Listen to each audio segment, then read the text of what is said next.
Good morning. This is the Eager Beaver Show. You are listening to a True North Eager Beaver Media Incorporated podcast.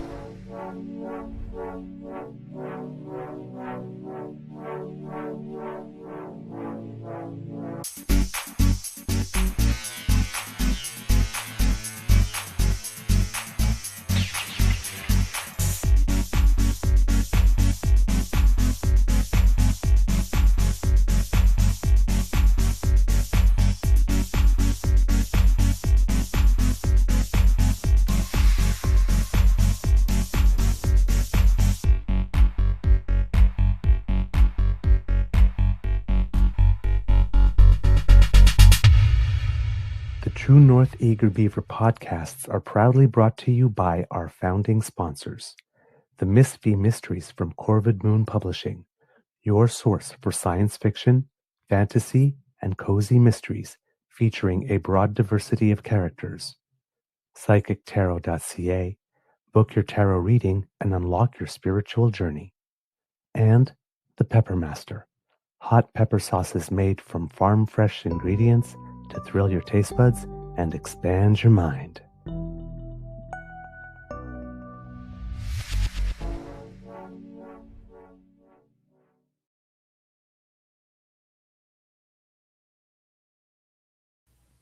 Well, good morning and hello, kids and cubs, and welcome to Season 5 and episode, I am going to guess, 832. Because I did not check this morning before I did that. I'm going to take a look. Yes, indeed, 832 of the Daily Beaver Morning Show. Do. Oh, no, I'm not supposed to do that anymore. I forgot. Oh, Canada. Always 100% Canadian. For those who don't know, the do gets picked up by our audio editor as a repeated word and sometimes eliminates it. So that's why I've started saying, oh, Canada instead, to make sure that we keep that part in. I am your host, the Eager Beaver, pronouns he, him, hey, Mr. Beaver A, and not with me, as usual, is my good friend, Mr. Grizzly. It's a beautiful day here at the Beaver Lodge. We have blue sky rather than gray sky for the first time after a good amount of snow yesterday. Once again, I was in the laneway and doing my thing and thinking of that song, by LMFAO, Party People in the House Tonight. Every day I'm shoveling. Bum, bum, bum, bum, bum, bum, bum, ba-dum, bum, bum, bum, ba-dum. Bum, bum, bum, bum, bum, bum. Feels like it anyway. I've been doing a lot of shoveling this year. But hey, it's good exercise, so I will take it. And it's helping to the weight loss. By the way, I don't know, I do not, as I've been telling you, I've been trying to lose weight and I've been swinging up and down. And I did a show last Friday saying I'm slim and trim. And I dropped down to 160 pounds. And then by the time the weekend was over, I was back at that 170 again. And now I'm back at 165. So I'm swinging within within that 10-pound range from 160 to 170, going all over the place. And I don't know how I actually gained 10 pounds over the course of the weekend because I didn't change my eating habits. I didn't change the eating hours. But for some reason, I gained 10 pounds. There you go. And then I've lost 5 since. There appears to be no rhyme or reason to my weight going up and down. But it's okay. We keep working at it, and eventually, whatever this plateauing thing that I'm doing between this range and going around, eventually is going to break, and then I will be on my way. But yeah, still weird. Very, very, very weird. Let's see. A big thank you goes to our podcast founding sponsors, the Pepper Master, the Miss V Mysteries from Corvid Moon Publishing, and PsychicTarot.ca. Kids and Cubs, we have a show for you. Thank you for your patience because a lot of the news for the show today happened while we were sleeping because of time differences where we are between China and here. And also having a bit of tech issues this morning for those of you who are watching live. As you could see, when the first post for the show went up, it had that image that always indicates that the show is not going to connect for some reason. So I had to reset that, and it took me a couple of attempts, but I am picking up. I now know how to fix these things a whole lot faster than I used to, which is good. But the fact that they seem to keep happening, and they've been happening a lot with this since we've more than usual since we've picked up this new our own personal subscription with Restream. So I'm hoping that maybe after a few, I don't know if it's like a new pair of shoes and you have to like wear it in for a bit, and once it gets used to what it is that you're doing, it will do it. But for some reason, it keeps on deselecting the option to post to our YouTube channel. It posts everywhere else except there, and it's done it 3 times this week. So, I do not know how that option keeps on getting deselected. It is literally, of the 5 options we select, it is literally the most important. And yet, for some reason, we just can't seem to get it to click every time. So you do all the programming, and then you think everything's okay, and then you get to the YouTube channel and you see like, ah, there's nobody that can actually even see the thing, or if they see the thing, then they see it with the wrong image. And if you're a regular viewer, you know when you see that image that there's an issue going on. So, but yeah, resolved all of them, and here we are together to have a good show. Um, I don't know if I asked how your mental health is doing today. See, I'm a little bit all over the place. I'm a little frazzled this morning because, like I said, it was a short amount of time. I tried to cobble together as much as I could last night, but given that the meeting with President Xi in China had not taken place by the time I'd gone to bed, I knew it was going to be a rather eventful morning. I just didn't think it would be this eventful. So if I'm seem a little frazzled in the introduction, it's because I am. All right. So, how is your mental health doing today, damn fam? Mine, very good. Got good sleep last night, got to bed early. Resulted in some programming, however, to make sure to get the show out over the course of the waking hours.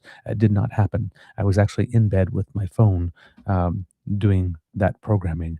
And then at one point, my eyes got heavy, so I just put the phone and surrendered to the sleep and decided to drop that ball. And that's another thing that I had to fix this morning, is get everything back on track. So it's been a very busy morning here as I've been trying to get all the technical stuff related, get all the technical stuff um, situated is what I meant, and also make sure that our show does get distributed on schedule as it is supposed to, and trying to research the last few minutes to try to bring you the best show possible today. So yeah, busy, and I woke up early too, so I should have been able to start on time. But yeah, uh, uh, not today, not today. The computer gods said to me. But hey, we have, uh, for the most part, some good news today on the show, which is actually really refreshing. Uh, Good news for a change. I'm sure Pierre Poliev uh, would be a little upset at us using for a change in this way. But hey, screw him, because we don't really care.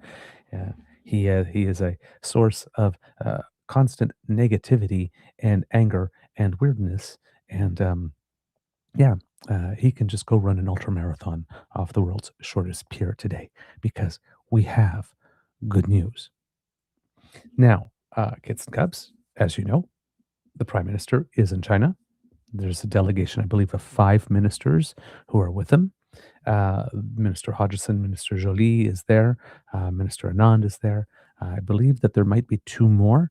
For some reason, I thought that the agriculture minister was going to be there, and then I heard somewhere else that he's not.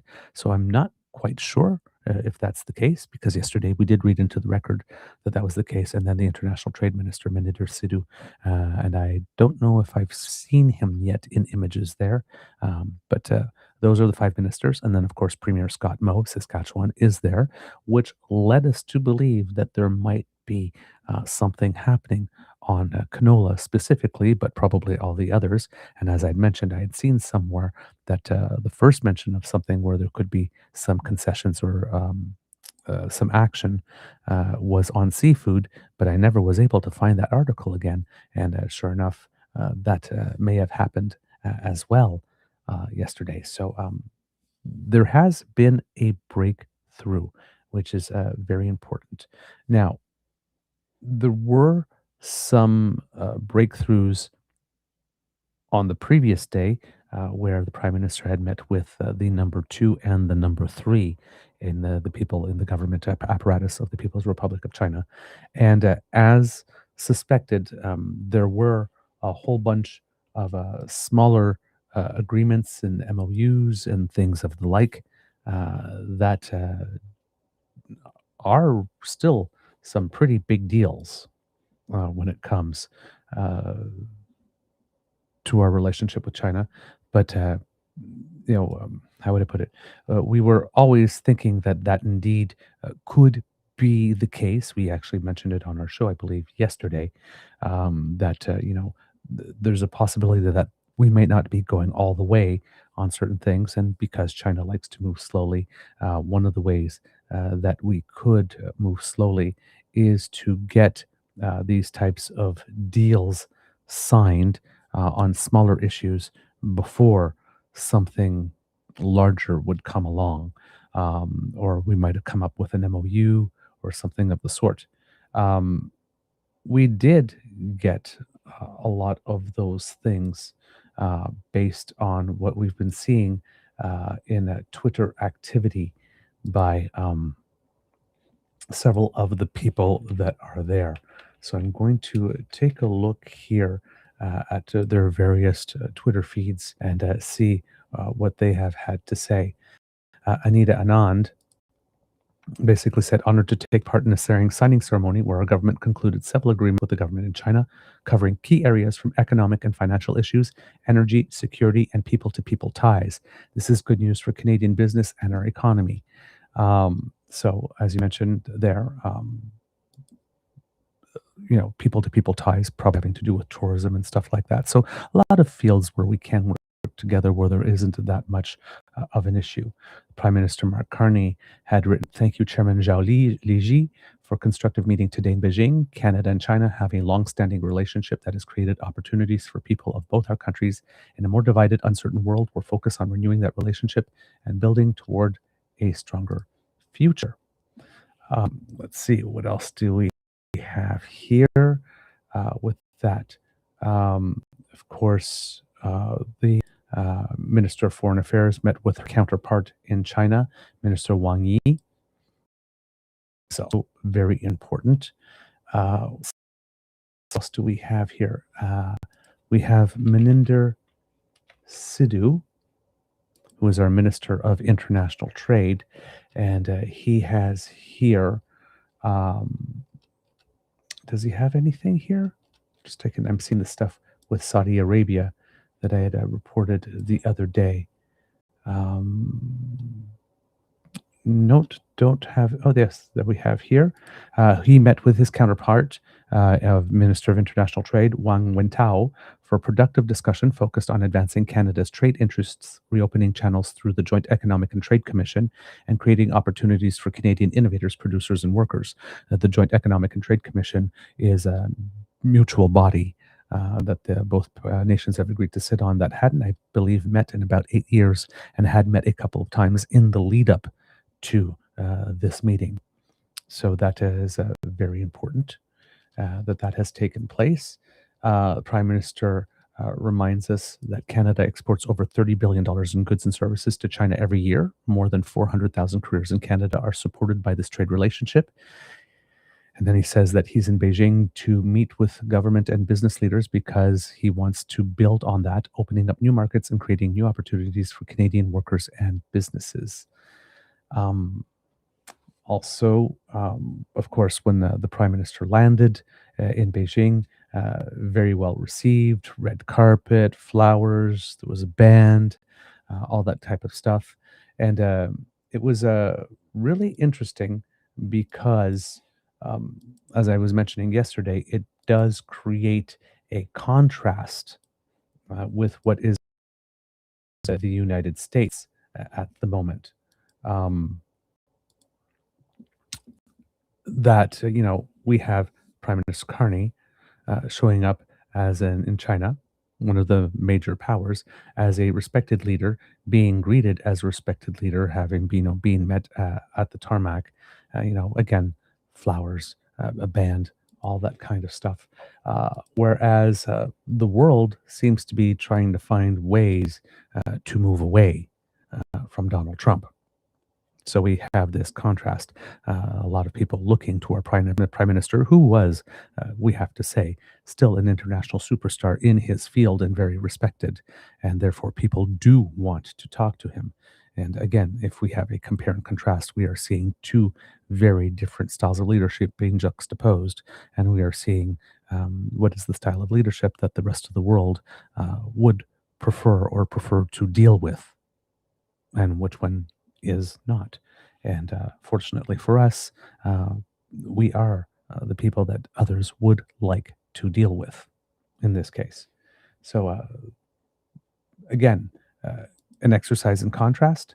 And, they do have might and do have clout and do have a large economy.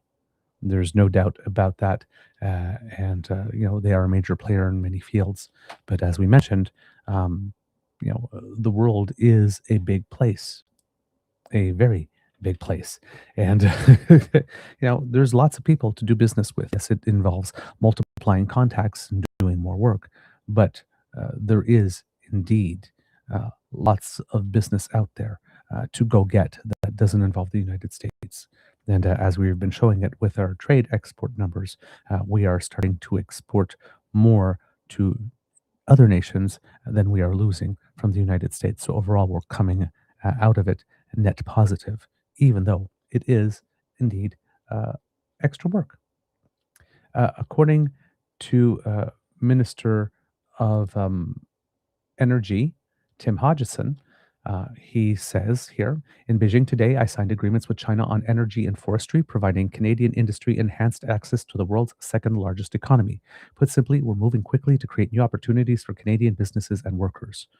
Um, and yes, Tim Hodgson was also in Saudi Arabia with Mandinder Sidhu, and just mentioning this as a side note here, says Canada signed a new agreement with Saudi Arabia to deepen cooperation on critical minerals and energy, unlocking new opportunities for trade, investment, and secure supply chains.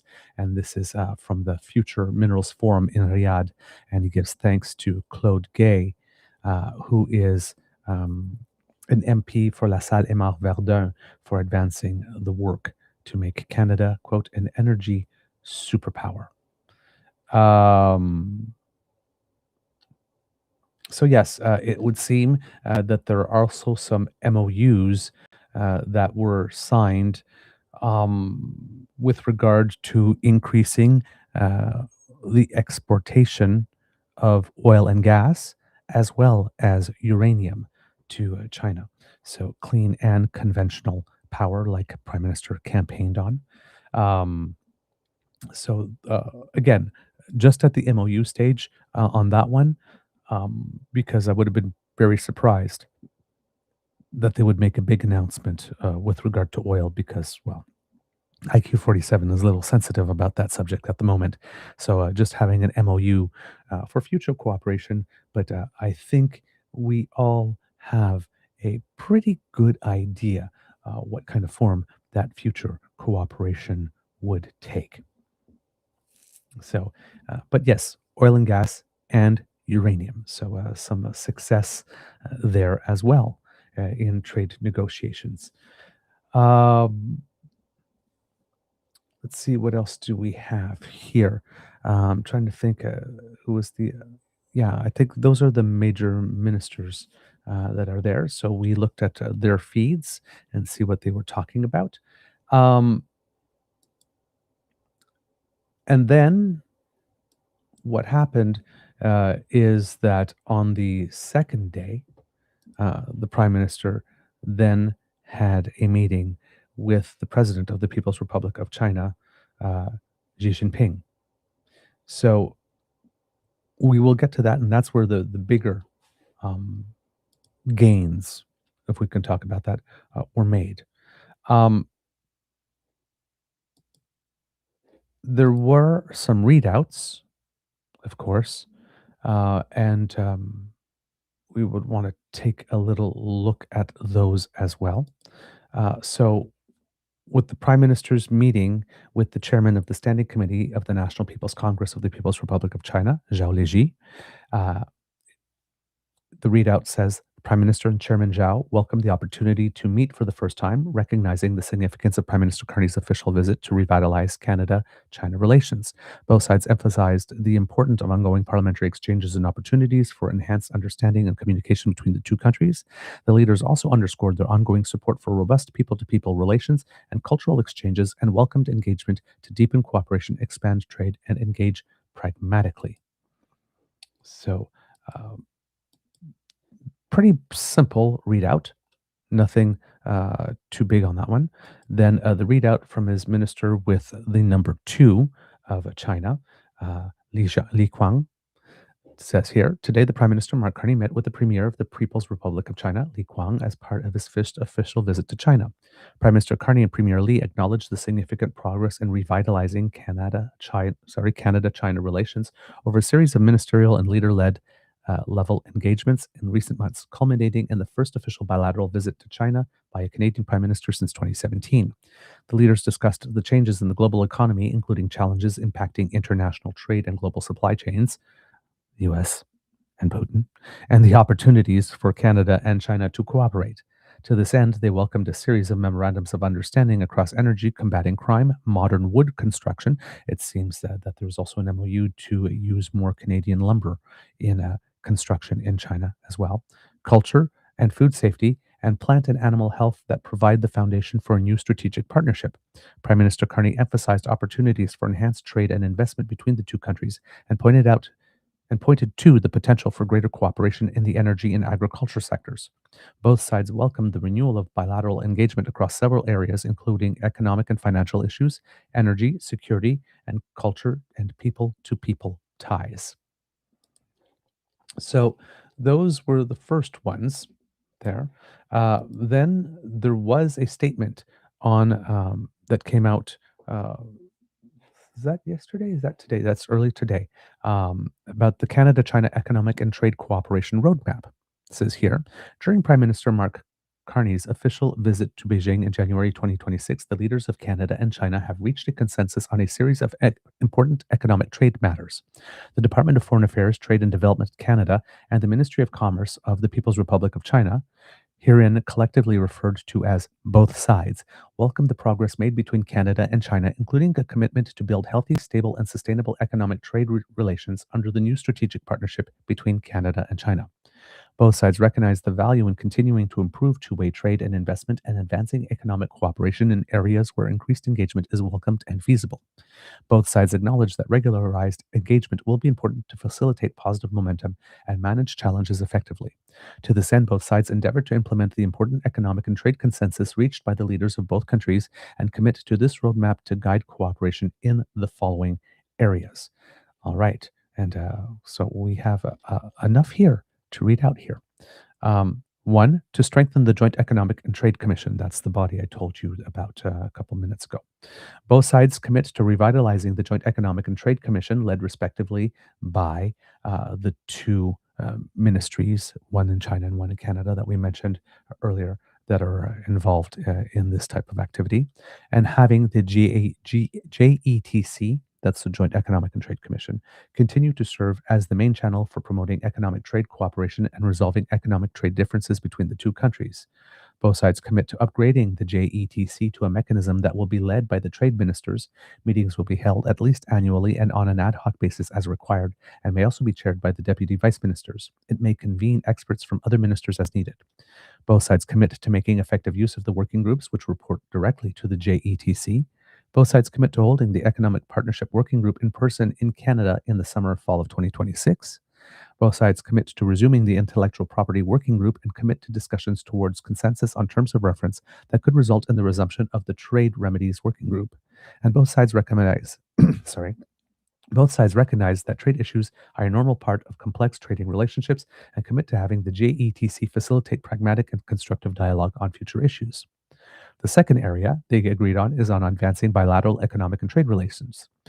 Both sides reaffirmed the importance of working within the framework of the WTO rules and addressing challenges through cooperation and constructive consultation, and endeavor to avoid the imposition of unilateral measures in the future. Both sides commit to encouraging the counterpart authorities and business associations and enterprises of both countries to strengthen communication, carry out mutual trade and investment promotion activities, and actively participate in major international trade and investment exhibitions and professional exhibitions held in both countries to promote their goods and services. Both sides commit to supporting the competent authorities of the two countries in strengthening exchanges and cooperation in the field of small and medium sized enterprises. Both sides commit to strengthening two way investment cooperation in areas of mutual interest. The Chinese side welcomes Canadian investments in China and the expansion of investments in service consumption, energy, new materials, aerospace, modern agriculture, advanced manufacturing, and other fields. And the Canadian side welcomes Chinese investments in Canada in areas such as energy, agriculture, consumer products, and other sectors. Both sides commit to further improving the transparency for foreign investments in accordance with their domestic legal frameworks. Both sides commit to supporting the competent authorities of the two countries in carrying out customs cooperation, including exploring partnerships to develop innovative solutions for enterprises to reduce costs and improve efficiency. And both sides commit to supporting two way investments and trade in clean and conventional energy. So, when I'm reading this here, the first one that says that both reaffirm the importance of working within the framework of the WTO and addressing challenges through cooperation and constructive consultation, and endeavor to avoid the imposition of unilateral measures in the future. This seems to me that if ever we have a dispute, that Canada will not just agree to what the United States wants and just unilaterally impose 1%, 100% tariffs, and China, when it retaliates, won't just unilaterally impose tariffs on canola, that we will try to first use these bodies and communicate with them before tariffs get imposed. That's what I'm sort of getting with that. So we have an opportunity to let some cooler heads prevail rather than just reacting emotionally.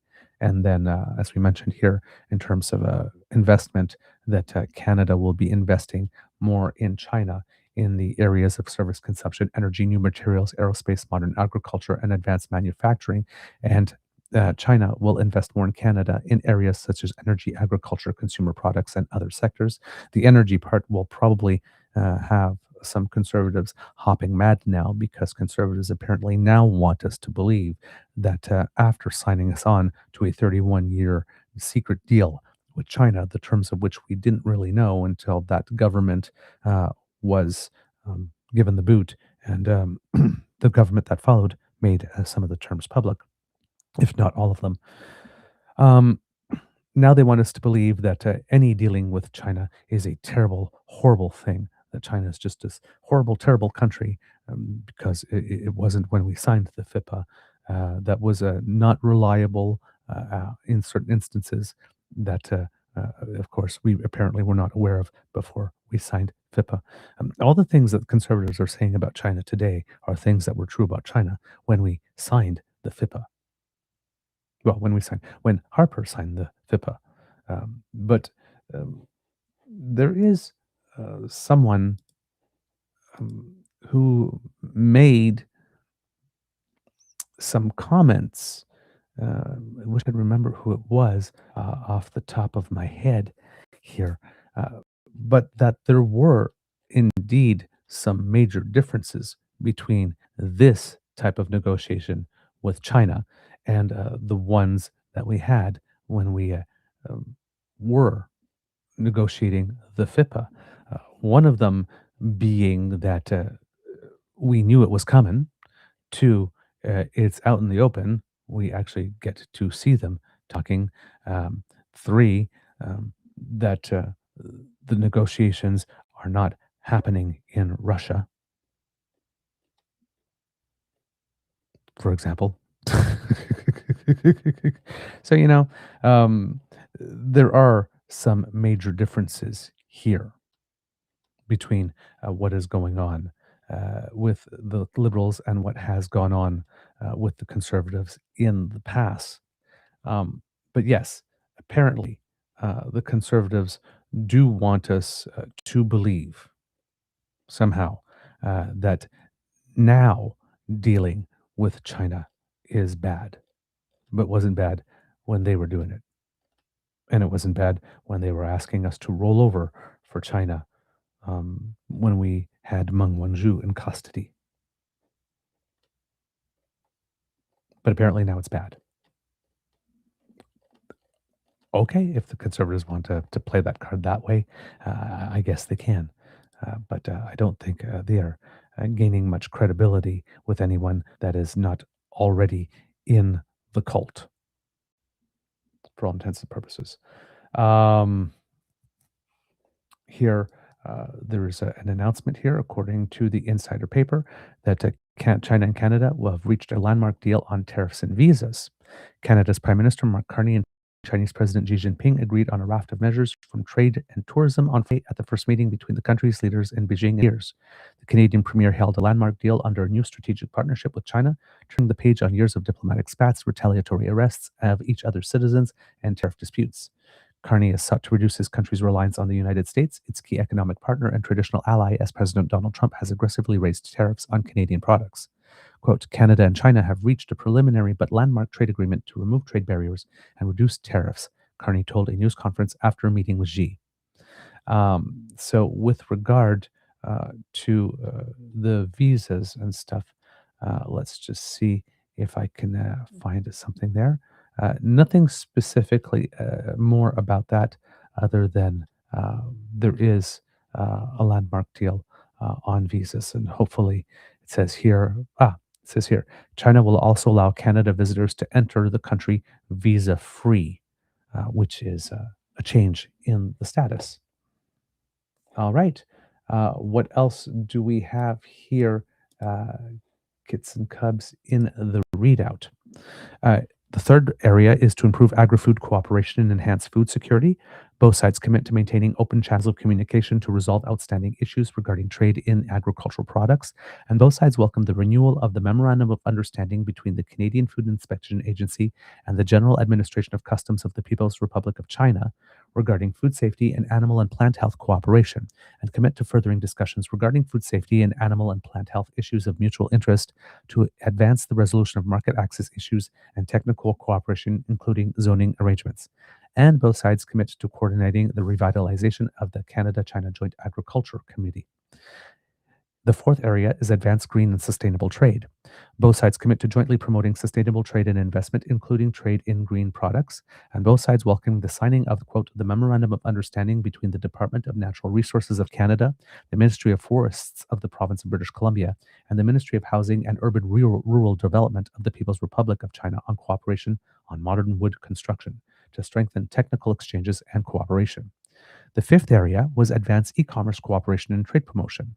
And here it says both sides commit to discussing opportunities to enhance dialogue on e-commerce, including through a potential MOU.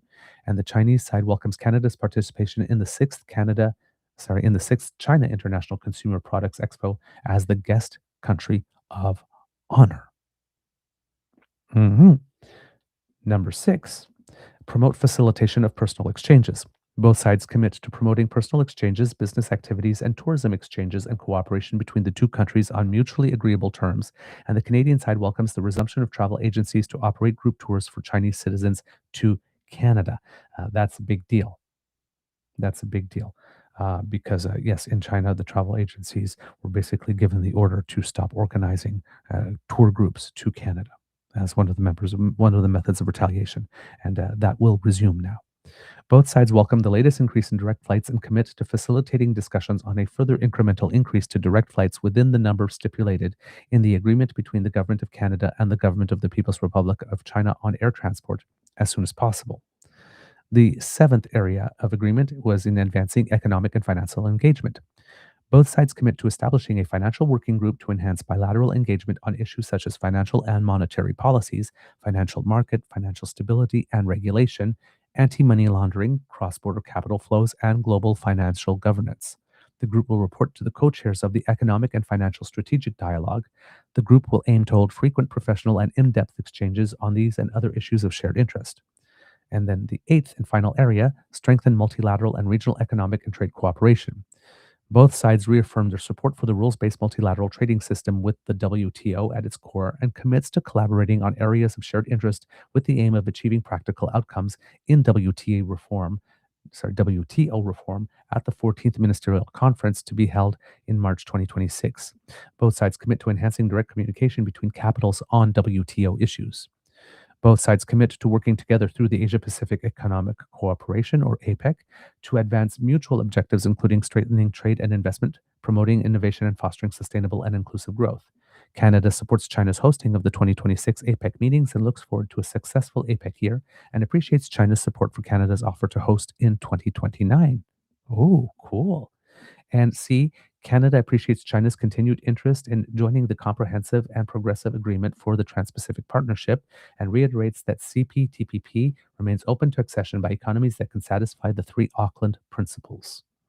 So there you go. So those were the broad terms of agreement with regard to the cooperation roadmap. And then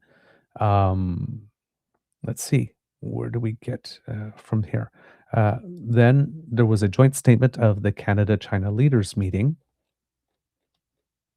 That is a pretty long one here. I'm going to include the link to it here because it's additional information that you may want to be aware of, but from a quick scan, doesn't include too much that is new here that we have not already read into the record. More things mentioned just in different terms, or maybe sometimes a little more detail here. But yes, I can't, nothing too much here to add to this. And then the larger readout that has some of the bigger news that is going to be making tongues wag today. And this is from the Prime Minister of Canada. In a more divided and uncertain world, Canada is building a stronger, more independent, and more resilient economy. To that end, Canada's new government is working with urgency and determination to diversify our trade partnerships and catalyze massive new levels of investment.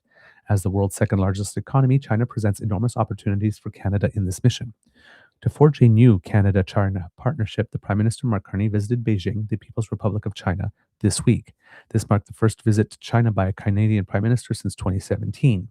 In Beijing, Prime Minister Carney met with the President of China, Xi Jinping, the Premier of China, Li Shuang, and the Chairman of the Standing Committee of the National People's Congress of China, Zhao Leji. After their meeting, Prime Minister Carney and President Xi released a joint statement outlining the pillars of Canada and China's new strategic partnership. Central to this new partnership is an agreement to collaborate in energy, clean technology, and climate competitiveness. Canada and China are both energy superpowers focused on expanding two-way energy cooperation, reducing emissions, and scaling up investments in batteries, solar, wind, and energy storage. While in Beijing, the Prime Minister met business leaders in energy and clean technology to identify and accelerate Chinese investment opportunities in Canada. That is one thing when we're talking about energy. Yes, we had a deal or we have an MOU with regard to perhaps increasing oil and gas exportations to China, and of course to export uranium, but also on our end of the bargain to get greater investments in the areas of batteries, solar, wind, and energy storage. And these are areas where China leads the world.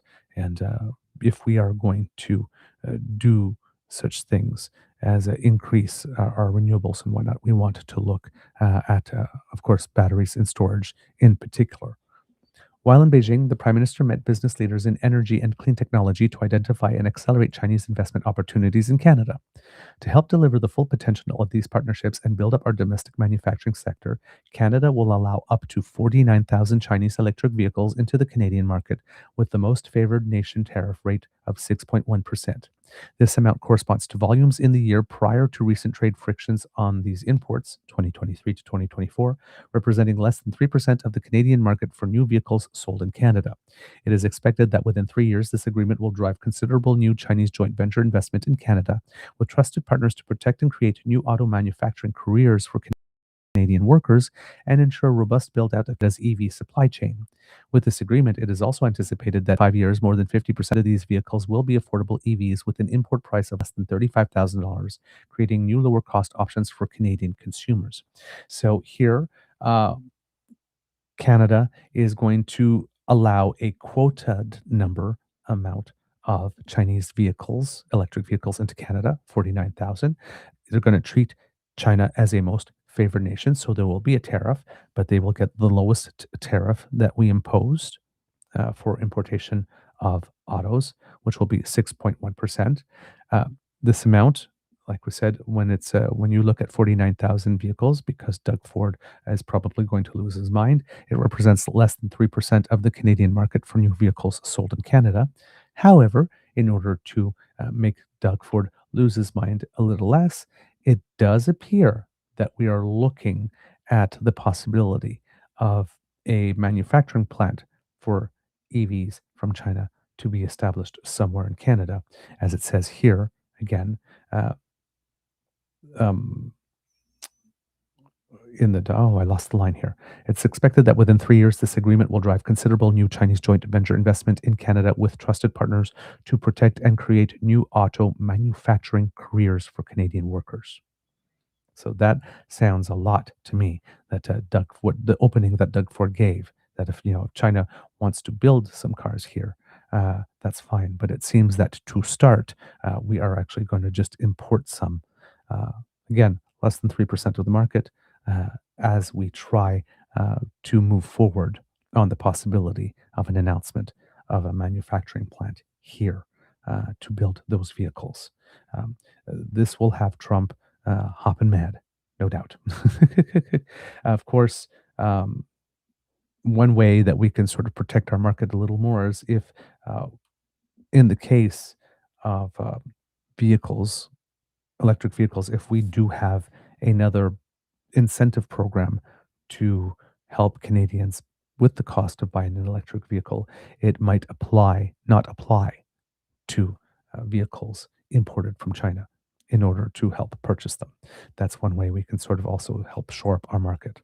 Um, that might meet with some bulking from China along the way, but if in that period where they are hoping to get a plant built here, we do have those various tax credits or incentives for the purchase of an electric vehicle, and it doesn't apply to the ones we import.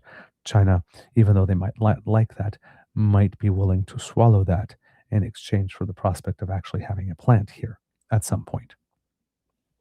So it's a very delicate tightrope. The readout continues to say agri-food and trade are foundations of the long-standing relationship between Canada and China continues to be our second largest export market. To renew and strengthen that relationship, Prime Minister Carney and President Xi secured a preliminary agreement in principle with landmark measures to remove trade barriers and reduce tariffs. By March 1st, 2026, Canada expects that China will lower tariffs on Canadian canola seed to a combined rate of approximately 15%. China is a $4 billion canola seed market for Canadian producers, and this change represents a significant drop from the current combined tariff levels of approximately 85%.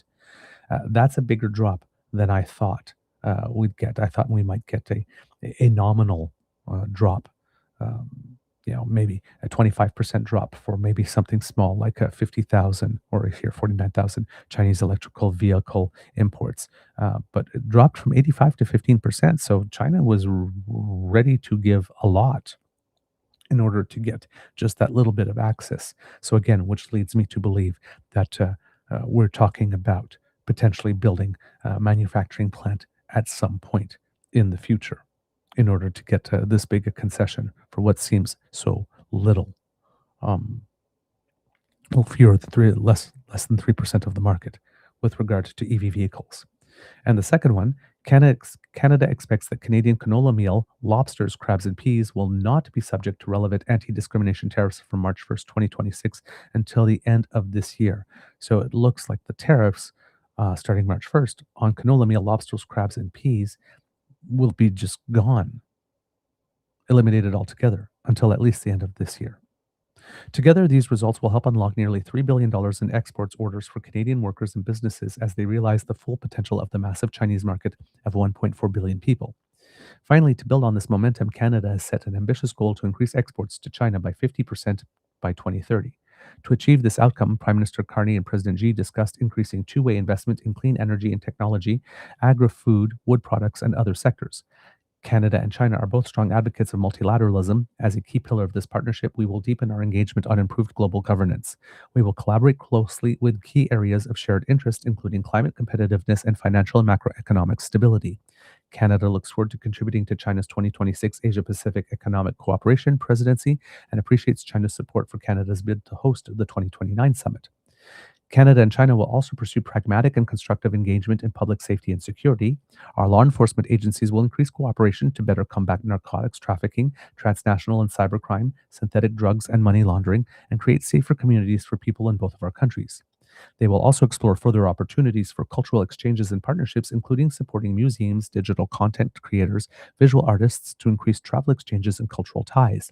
Prime Minister Carney welcomed the agreement between Destination Canada and the China Media Group to facilitate further outbound tourism to Canada, especially as we prepare to co-host the FIFA World Cup 26. The Prime Minister welcomed President Xi's commitment to introducing visa-free access for Canadians traveling to China. The Prime Minister's visit to Beijing was the culmination of constructive, pragmatic engagement with the Chinese government over many months by the Prime Minister, members of his cabinet and caucus, and other officials. The Prime Minister looks forward to returning to China for the 2026 APEC Leader Summit. And then the Prime Minister is quoted as saying, "At its best, the Canada-China relationship has created massive opportunities for both our peoples. By leveraging our strengths and focusing on trade, energy, agri-food in areas where we can make huge gains, we are forging a new strategic partnership that builds on the best of our past, reflects the world as it is today, and benefits the people of both our nations." Wow. Okay.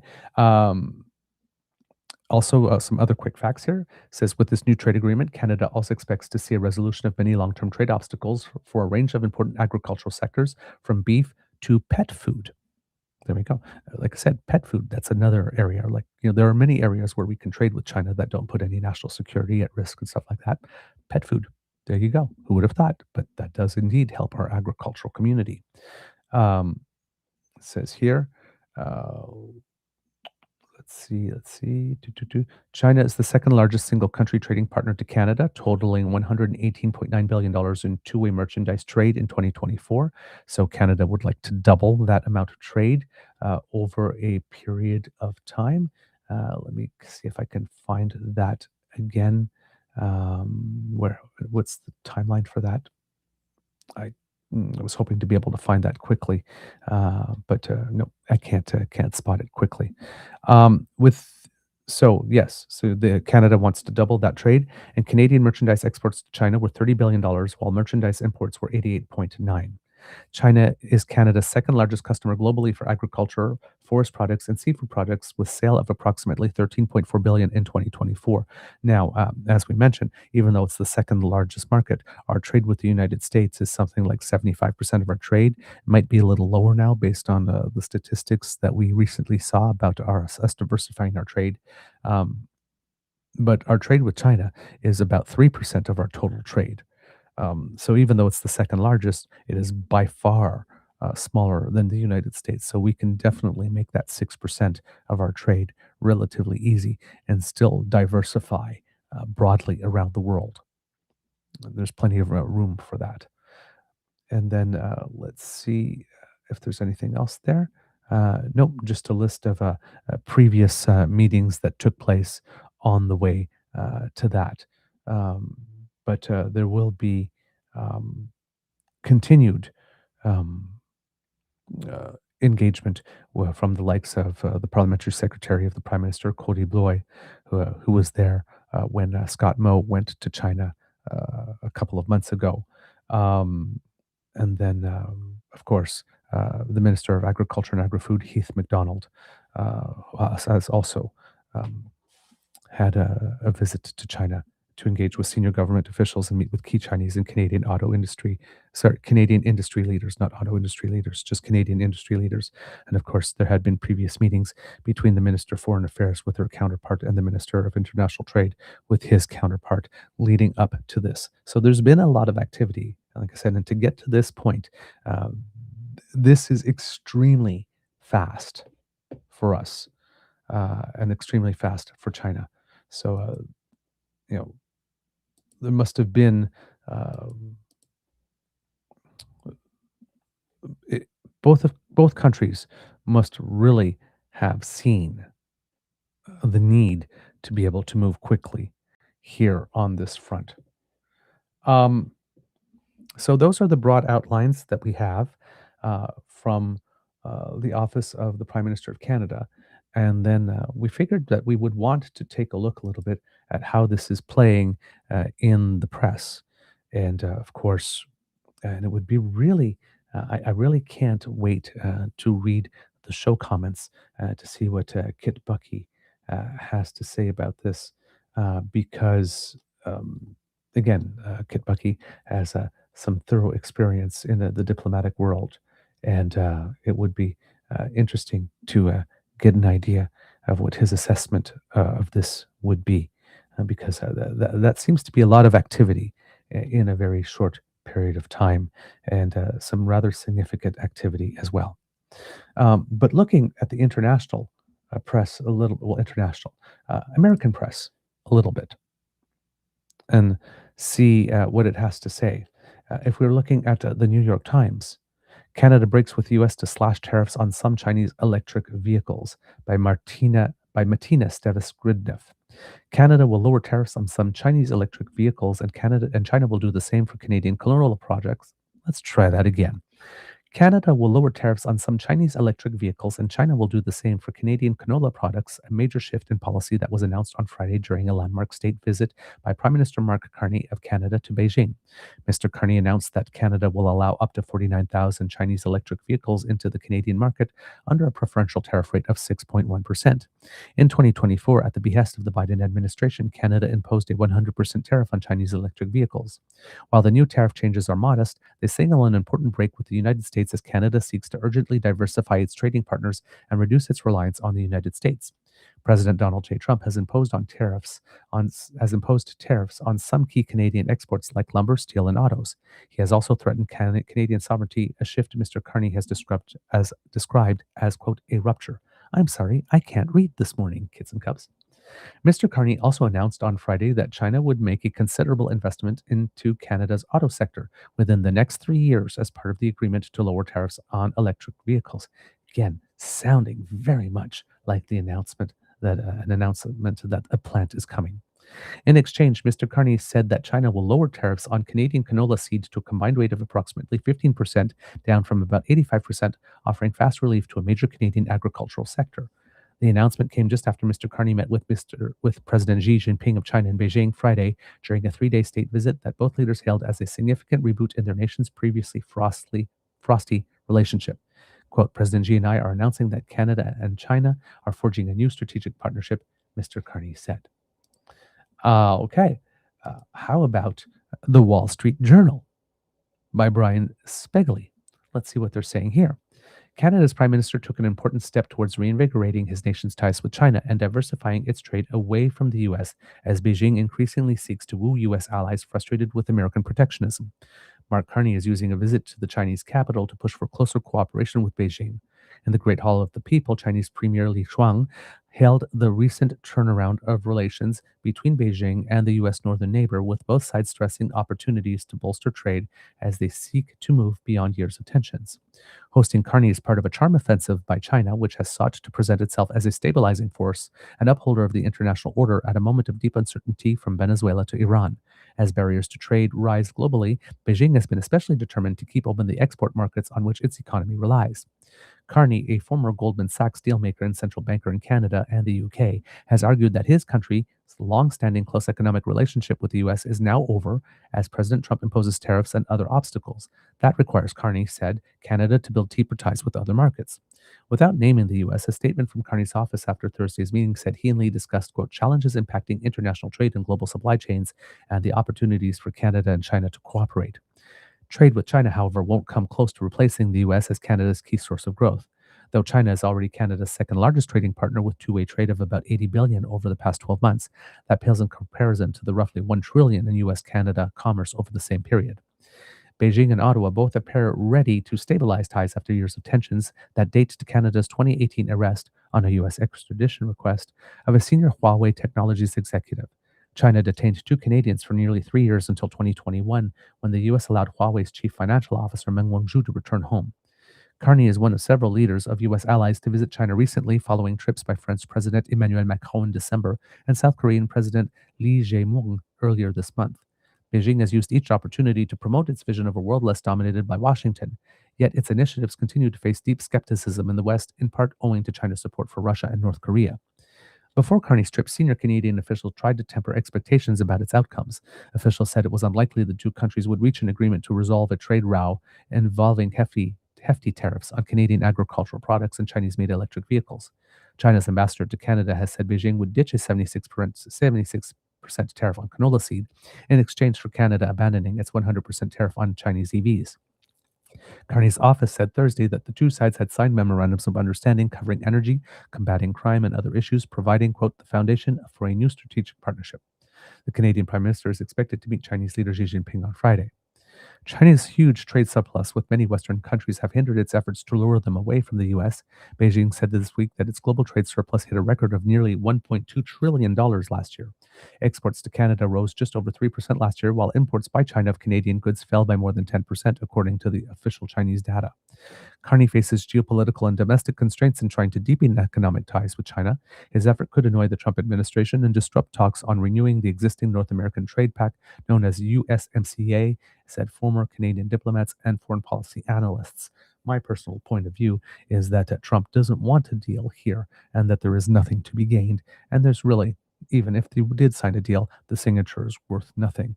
So whether or not Trump gets mad or gets annoyed is pretty much irrelevant, and whether or not it will affect the talks on the review of NAFTA 2 is also rather irrelevant, because we know the Trump playbook, and at some point during these negotiations, regardless of what we have done or will do with China or any other nation, he will get up from the table and threaten to tear up the deal or something of the sort. That's just part of the playbook. It's what he does. So, given that he's going to be annoyed anyway, because he will just find a reason, and given that he will try to pressure us in some way by threatening the deal, like he already has, before we went, by saying that it was irrelevant to him and he doesn't really care because he doesn't really want anything from Canada and we don't have anything that he needs, but Canada wants it really bad and he wants to be nice Canada and he wants Canada to do well, but doesn't want to buy our cars and blah blah blah. That's a lot of words to say, I'm worried that I don't have the leverage that I think that I have. And these agreements with China can also be used in leverage with the United States on our part. One, we have options. Two, Donald Trump, it looks like we've got 49,000 Chinese vehicles, EVs, that are going to be on our territory very soon. Maybe you don't want that. And it seems here, based on this article, that within 3 years, we might be starting construction on an actual auto manufacturing plant, because you say you don't want our cars, so we're going to deal with someone else. If you really don't want that presence anywhere in North America, maybe you would like to make a concession of your own. Perhaps, maybe, because right now this is still at the MOU stage. If you would like to influence that, you might want to get up off of your high horse and actually deal like a human. If not, well, just like Russia didn't want increased NATO presence on its border, hello, Finland, you might have increased Chinese auto manufacturing presence in North America. Your move could give us some leverage. Let's see. What else do we have here? The Trump administration's national security strategy calls for Washington, with help from allies such as Canada, to push out or greatly reduce the influence of non-hemispheric competitors from the region. The strategy reshapes U.S. expectations of allies, reframes global economic competition, and redefines hemispheric security in ways that will constrain Canada's policy space with China, said Veena Najibullah, Vice President of Research and Strategy at the Asia Pacific Foundation of Canada. Polling indicates Canadians view the Chinese government with skepticism. Only 28% of Canadians have a positive view of China, according to the polling done late last year from the Angus Reid Institute, versus 59% who view the country unfavorably. The Angus Reid polling indicates that Canadians would rather see Ottawa deepen economic ties with Europe and Mexico over China. That polling also indicates, however, that though Canada has a very skeptical view of the United States for the of China for the first time, Canada also has a more skeptical view of the United States than it does of China. So even though only 28% of Canadians have a positive view of China and 59% view the country unfavorably, when it comes to the United States, we currently have an even less positive view, and more of us um, view the country unfavorably. I'll see if I can find uh, that data for you with regard to the United States specifically. Um, yep, can't see it off the top of my head here. But as far back as March of 2025, poll says 79% of Canadians view Trump unfavorably due to tariffs war. The Angus Reid poll said half of Americans see Canada as a valued partner and ally, while only 15% of Canadians say the same of the US. That was in March. Oy. Boy, the poll says three quarters view the United States unfavorably, 73%, three times the number who say the opposite, 24, and just 17% hold a favorable view of the president compared to 4 and 5 who view him unfavorably. Wow. That is not good. But yes, uh, even though Canadians don't really trust China, they still trust it more than they trust the United States. And that happened in the space of maybe 2 years, 3 years. Yee, not great. I think I may have found the article specifically. It might be data from October of last year. It says here, new data from the nonprofit Angus Reid Institute in partnership with the Asia Pacific Foundation of Canada finds that 27% of Canadians now hold a favorable view of China, up from just 16% earlier this year, and nearly triple the all-time low recorded in 2010, which was 10%. That said, most, 59%, still view the country negatively, and China continues to rank lower than other Asian nations for public warmth. Economic engagement tells a parallel story of restraint with curiosity. When presented with a number of global options, fewer than 1 in 6, 14% believe China should pursue deeper trade with China. Believe that Canada should pursue deeper trade with China, a steep decline from the 40% who said so a decade ago. That said, while China's priority appears relatively lower than European nations or Mexico, this doesn't mean that Canadians want to do away with trade efforts entirely.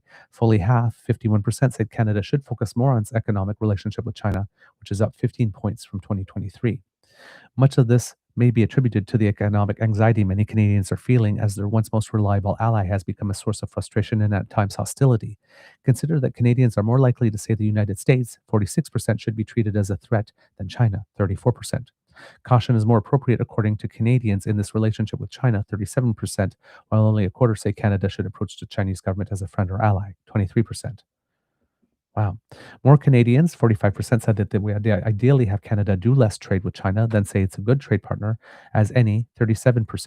In 2021, this ratio was 24% to 31 to 61%, suggesting Canadian views of China as a trade partner have improved, but still causes hesitation. A much higher number of Canadians view Taiwan, 59%, South Korea, 64%, and Japan, 79%, as good trading partners. Among those who would like to trade less with China, 1 in 5, 21%, say Canada could completely make up economic losses from foregoing this relationship, while 3 in 5, 60%, believe Canada could trade less with China with minimal economic consequence. Another 1 in 5 say there's no way to reduce trade with China without hurting Canada's economy, which is 19%. So yeah, very interesting here that we don't seem to have much trust with the United States. And if we were looking at the favorability of each nation and region over time, in October 2018, it was 49% of Canadians viewed the US favorably, which reaching a high of 59% in December of 2019. And then it's been flopping around But in March of 2025, in January of 2025, it reached 40%. In March, it was down to 24%. And in October, it was at 32%, which are um, the 24% and the 32% are the two lowest numbers recorded since 2018 on this metric. So we don't trust China, but we do trust them more than we trust the United States because with China, again, we know their motivations, we know how they act. They do behave within a predictable range of options that we can see that is consistent with its worldview, even though we don't share that worldview. Whereas with the United States, it is complete chaos and unpredictability. We don't know if they're going to stab us from the front, the back, the side, from the top, from the bottom. We just don't know because we just know that they are going to stab us. So, as I mentioned yesterday, if we're moving to a world that's going to be multipolar, where each of the poles is going to be a devil, then our objective is to dance with all the devils in a small proportion each, such that not one of them uh, on their own can devastate our economy. So, yes, we should definitely be trading more canola with the United States. We should probably not be trading 70% of our canola with the United States in the future. With the United States, with China, I should say. Sorry, I'm mixing up all the countries. We probably should not be doing that in the future. Uh, Maybe we should have a policy that not more than 10% or 15% of our canola should go to any one of these major powers, right? And you know, and try to send as much of it as possible to other nations that are like us, small and middle powers, rather than the large ones, because small and middle powers don't necessarily um, tend to engage in proactive trade wars and disputes because, well, they need each other a little more and have less ability to swing the big stick around to try to get people to comply or to try and get something for nothing. Um, so, yeah, we have the New York Times, we have the Wall Street Journal writing all about this. The other one that we have from the Wall Street Journal, and this is also by Brian Spiegel, and this starts to get into some of the psychology here, because again, we have um, the conservative party and its Quisling Press operating the 24/7 rage machine, and they have for a few days. The conservatives apparently want us to believe that though they signed us onto a 31 deal with China when Harper was in power, that making any trade deals with China now is a very, very bad thing. The conservatives who ran during the last election campaign, you remember Pierre saying it, that it was the liberals over the last 10 years who made us so dependent on China, even on the United States. Sorry, I am really bad with mixing up these countries today.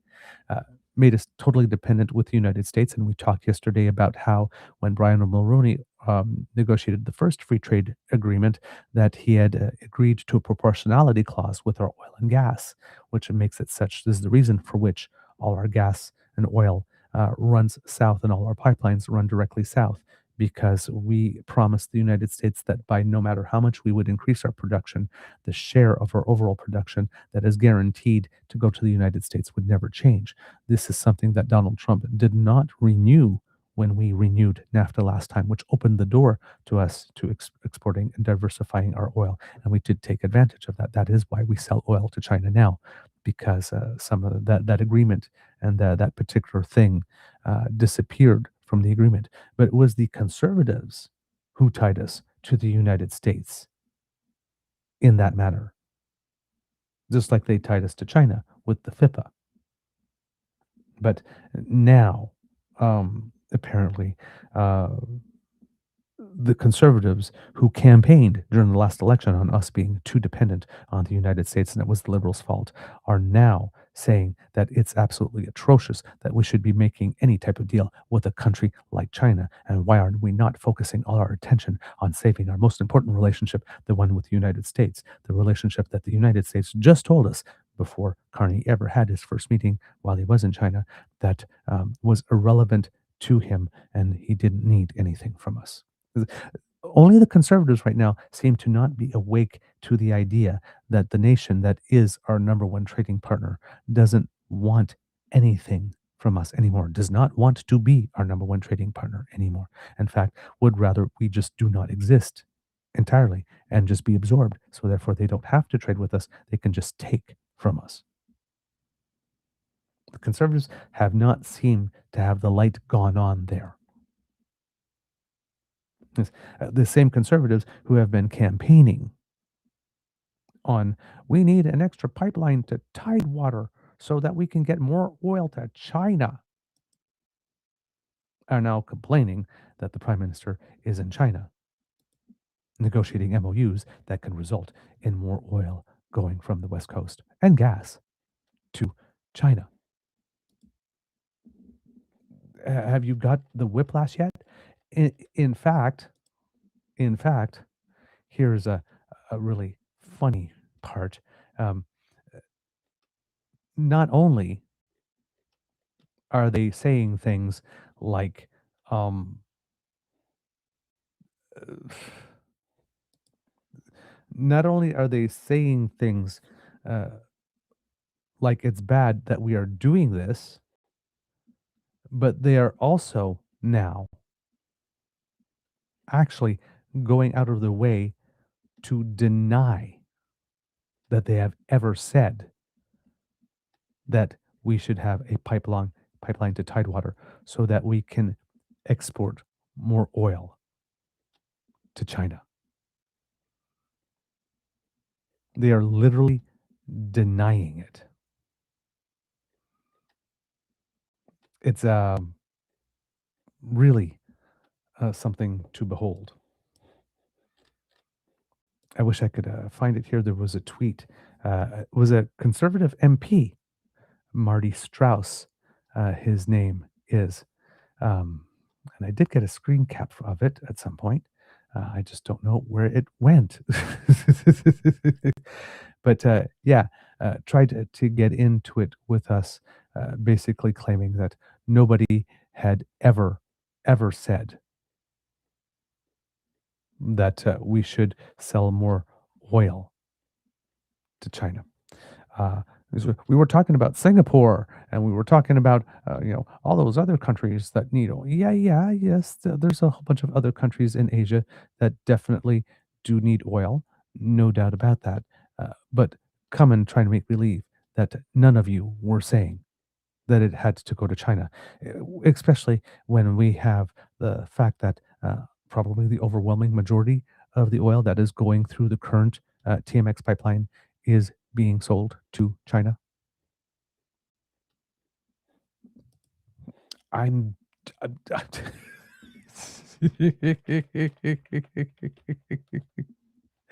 I'm just saying, man. I'm just saying. The conservatives are very, very hardcore on the gaslighting these days. Um, but yes, we even have conservative MPs pretending that no one ever has made the case that we should be selling more oil to China, that that's not why, the main reason for which we wanted the pipeline.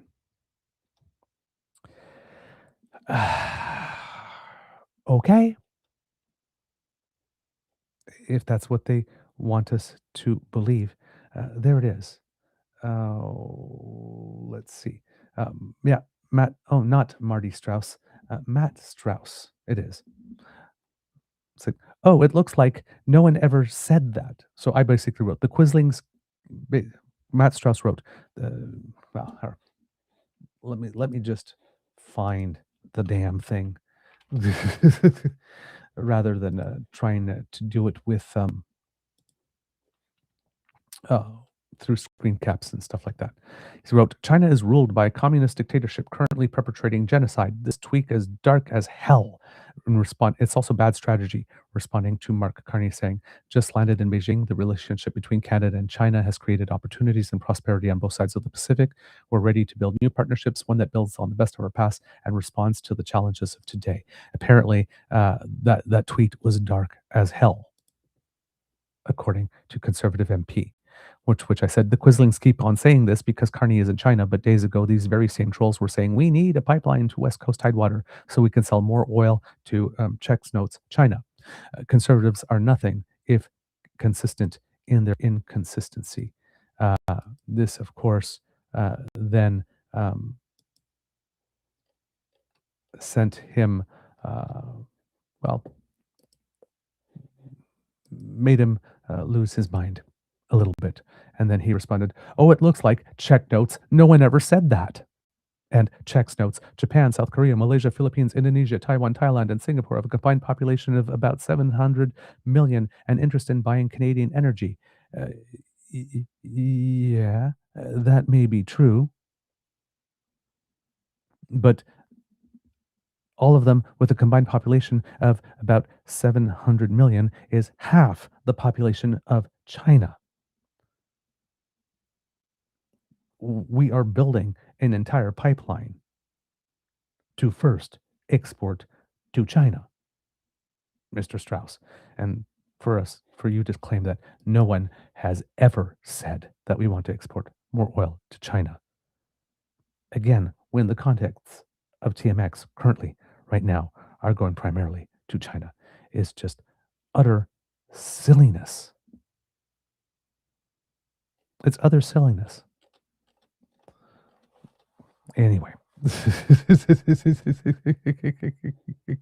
And then we've got a whole bunch of other people going like, we didn't. Kate Harrison, the pundit for the Conservatives, that's often on TV, who works for Summa Strategies, strikes me that Canada linking arms with a strategic partner, quote unquote, that practices hostage diplomacy, interferes in our elections, and limits free speech and assembly as part of nothing less than a new world order is something that many Canadians may want to vote on. We did vote on that, Kate Harrison. In fact, that we'd have to diversify our economic trade relationships was pretty much the only issue of the previous election. You know what we didn't get to vote on, though? The 31-year deal that that the previous Conservative government signed us onto. The lady from the Summa Strategies may want to sit this one out. There's another person. See, I don't get why some far-right conservative posters are saying Trump would be upset if we traded more with other countries. He said we don't need anything from Canada, so why would he be upset if other countries wanted what we have to offer? The answer to that question is because IQ47 is an abuser, and he's using the if I can't have you, no one else can approach to geopolitical relations. He essentially wants Canada to play the role of political battered wife. You don't have anything we need, but we don't want you to be talking to anybody else either, because you're ours. It's basically what it boils down to. We have Ambassador Fuckface getting a little upset.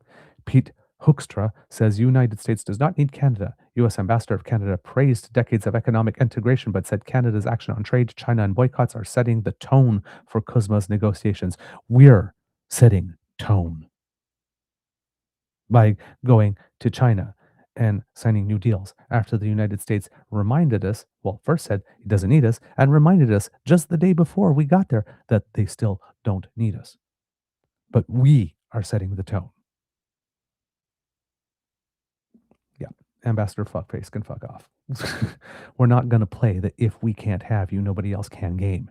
Canada already rejected the abusive boyfriend/husband approach to politics when we denied Pierre his victory and his seat. Not going to happen again. What else do we have? We have Ben O'Hara Byrne, former journalist and host of Weekends with Ben O'Hara Byrne on Chorus Radio, making a good point here. Carney knows full well Trump's team is paying attention. It's a gambit, and trade with China will remain a fraction of what it is with the United States. But if Trump is hell bent on hurting our economy, we can repeatedly cave to his ever changing irrational demands, or we can do this. There you go. Um,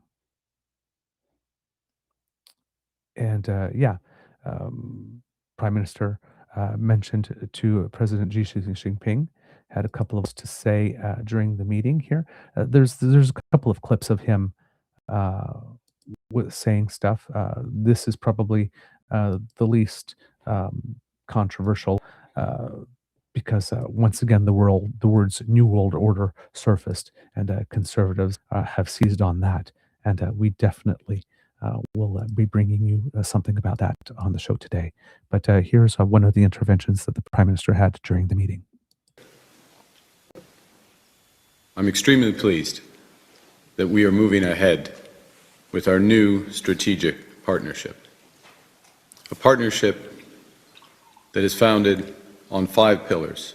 It will not only deepen our bilateral ties to the benefit of our peoples, but will also, in my judgment, help improve the multilateral system, a system that in recent years has become under great strain. We're focusing on areas where we can make historic gains: in agriculture, in energy, in finance. That's where we can make the most immediate progress. But that progress, in our judgment, will be multiplied by the welcome expansion of our cultural and people-to-people ties. 20 years ago, great steward of the Canada-China relationship, then Prime Minister Jean Chrétien, said of our partnership, and I quote, "Nations feel most secure when they see countless connections between them to work to their mutual advantage, and it's that engagement that builds true peace and security." Today, decades on, these principles are the foundation of our new strategic partnership. Mr. President, together we can build on the best of what this relationship has been in the past to create a new one, adapted to new global realities that will deliver stability, security, and prosperity to our peoples on both sides of the Pacific. Thank you very much. All right. So there you have that bit, kids and cubs. Very important intervention by the Prime Minister. This apparently is the tone that Ambassador Pete Hoekstra does not like us setting, apparently. Um, it's like, y'all threw the first punch. We have another person here, an alleged Greg Brady. 1, if you don't get chills, not the good kind, from the last 5 seconds, we just see things differently. That's cool. 2, my Canada doesn't include being part of a, quote, New World Order with the Chinese Communist Party. 3, so weird this wasn't part of one of the most deceptive election platforms in our great nation's history. Strange. Let's go over those points. Yes, your Canada now does include being part of a, quote, New World Order with the Chinese Communist Party. If you didn't want a New World Order that involved closer relationships with the Chinese Communist Party, then you need to blame Trump, because he imposed this New World Order on the globe. These people that keep on saying, "Oh my God, New World Order!" See, the New World Order is the United States. This is what they want. This is what they are making happen. They are driving us and many other nations into the arms of China and India and other nations that they deem to be terrible nations. Well, if you haven't noticed, the United States has become a terrible nation too. Again, if all the devils that are leading all the poles in this multipolar world that is emerging are all devils, which one do you dance with? The one whose moves you have an idea about what they are and you can follow, or the one that is completely unpredictable, random, and chaotic? Business and trade like stability and predictability. And once again, for the millionth time, we don't have to like you in order to be able to trade with you. We don't need to agree with you on everything in order to be able to trade with you. That's always been the case. We've always traded with nations that have dubious records. We don't have to approve of everything that we do, and we don't have to like them in order to recognize that we have a business interest with them. Again, nations have interests, not friends, and you never look to politics for morality. You will always be disappointed. It's about interests. And yes, it was part of the election. In fact, diversifying our trade because of the U.S. was pretty much the entirety of the election. And then Greg then continues, canola farmers happy, anyone in the auto industry enraged. This is my guess anyway. Again, the things that weren't said during the campaign 10 months ago, limitless. No one voted for Chinese electric vehicles being here, except Greg appears to have not noticed that fewer people still voted for us just rolling over and going limp as the U.S. decimates our auto industry. Greg, we didn't vote specifically on Chinese electrical vehicles being here, but we did vote on doing whatever we needed to do to make sure that we still have an auto industry post these 4 years of Trump. Sir. Well, these people going, we didn't vote on this, we didn't vote on it. Yeah, we did. You maybe didn't, because you still believed that the United States was great and wonderful, but we did. We voted to take a couple of steps away. We voted to consciously decouple.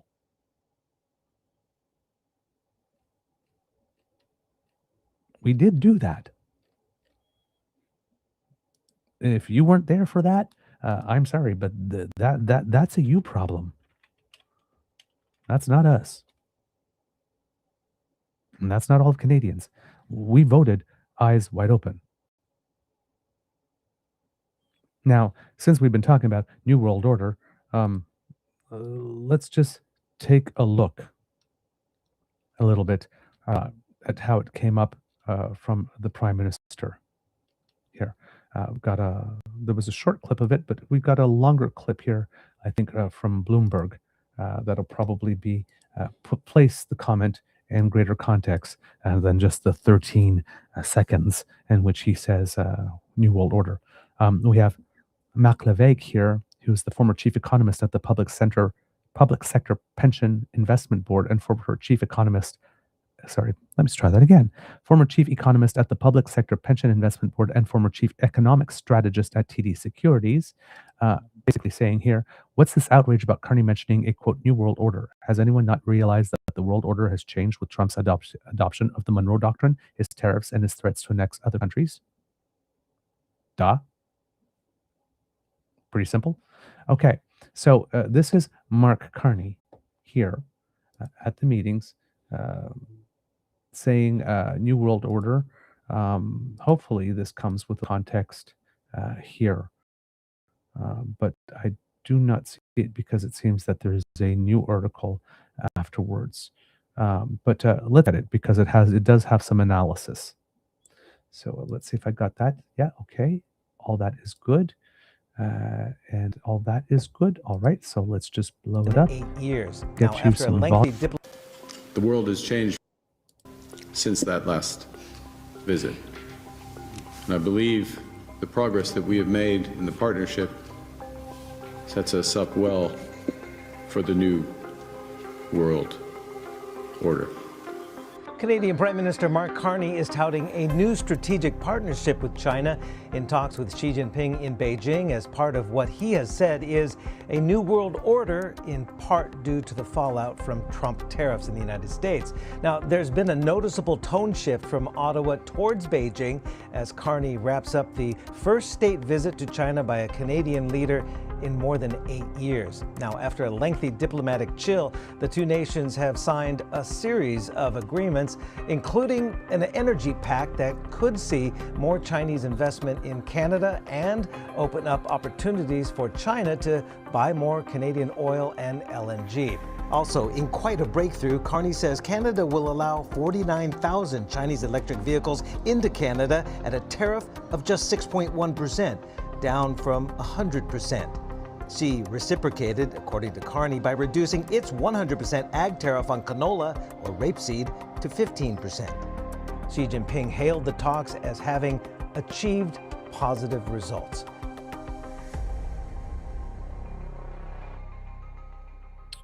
So basically, there wasn't too much more context to the quote, but a lot more context about the actual agreement there. Hold on, let's bring myself back on screen here. There we go. But as you mentioned here, Mark Carney mentioned New World Order. And then, of course, the conservatives, because, again, they've been talking about New World Order, particularly as it relates to the WEF for the longest time, and lots of anti-Semitic tropes are fueling that, of course, which is kind of odd because the Conservative Party of Canada likes everyone to believe that it is the 100% pro-Israel party, but it keeps on engaging in anti-Semitic tropes. You try and figure it out. So that is happening, but the New World Order thing is not our idea or our concept. It is one that is coming specifically from the United States. There is a clip going about that has Kevin Hassert, I think it is, or Hassett, can't remember what his name is, the person who is touted to become or that Trump would like to become the next chair of the Federal Reserve. And this is him on a U.S. network show on Fox talking about said New World Order. Kevin Hassett, director of the National Economic Council, boasting that Trump is creating a world order. Considering the amount of Fox that conservatives watch, I'm surprised that they missed it. But here it is. Davos, we know there's the big housing speech. What else can we anticipate? There's also going to be some look at the new world order that President Trump is creating.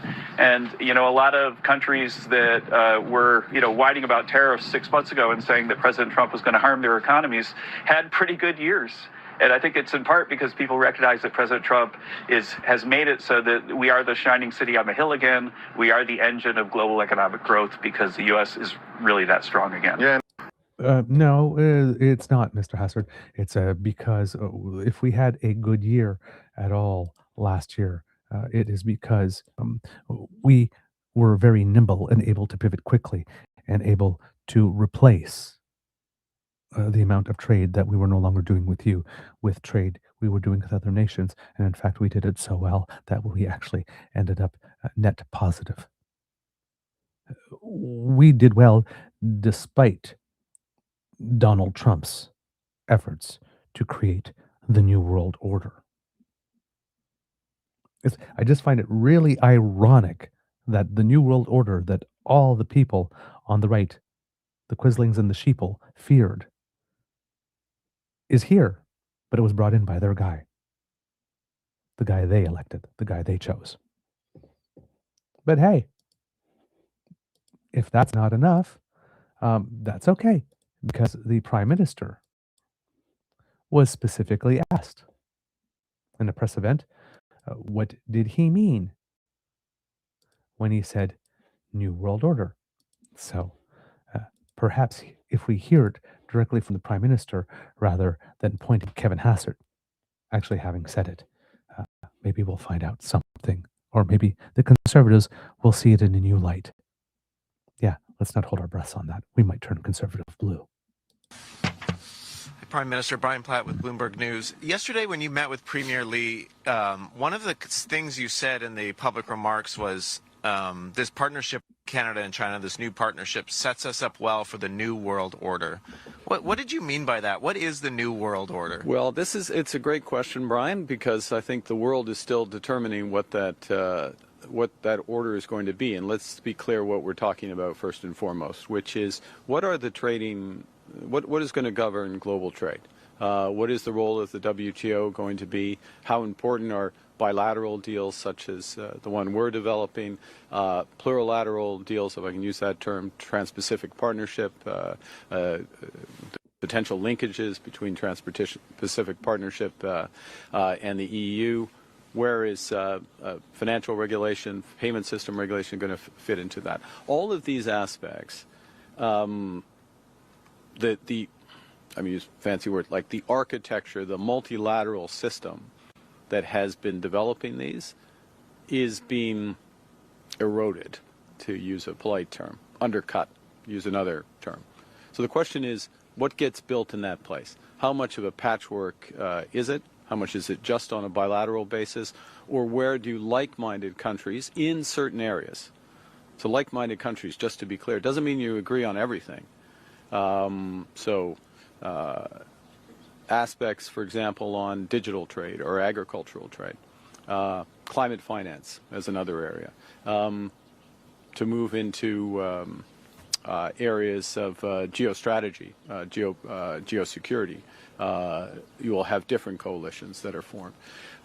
So what this partnership does is in areas, for example, of clean energy, conventional energy, agriculture, as we were just talking about, and financial services, which we've talked less about, but the evolution of the global financial system, the role of the renminbi over time, the evolution of cross-border payments. I know it all sounds very dry, except for your organization, which I think takes an interest in it.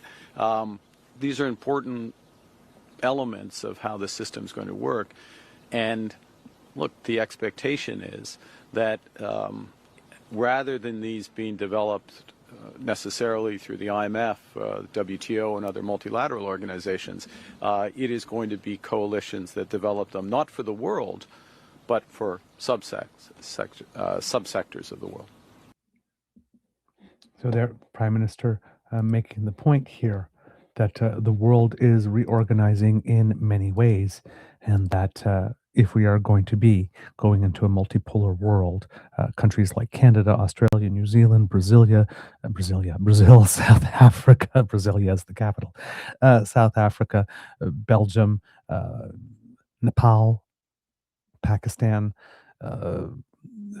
Chile, on all continents, nations like this might want to band together and really adhere to a rules-based order and be an alternative market for themselves in which they will increasingly do trade with each other.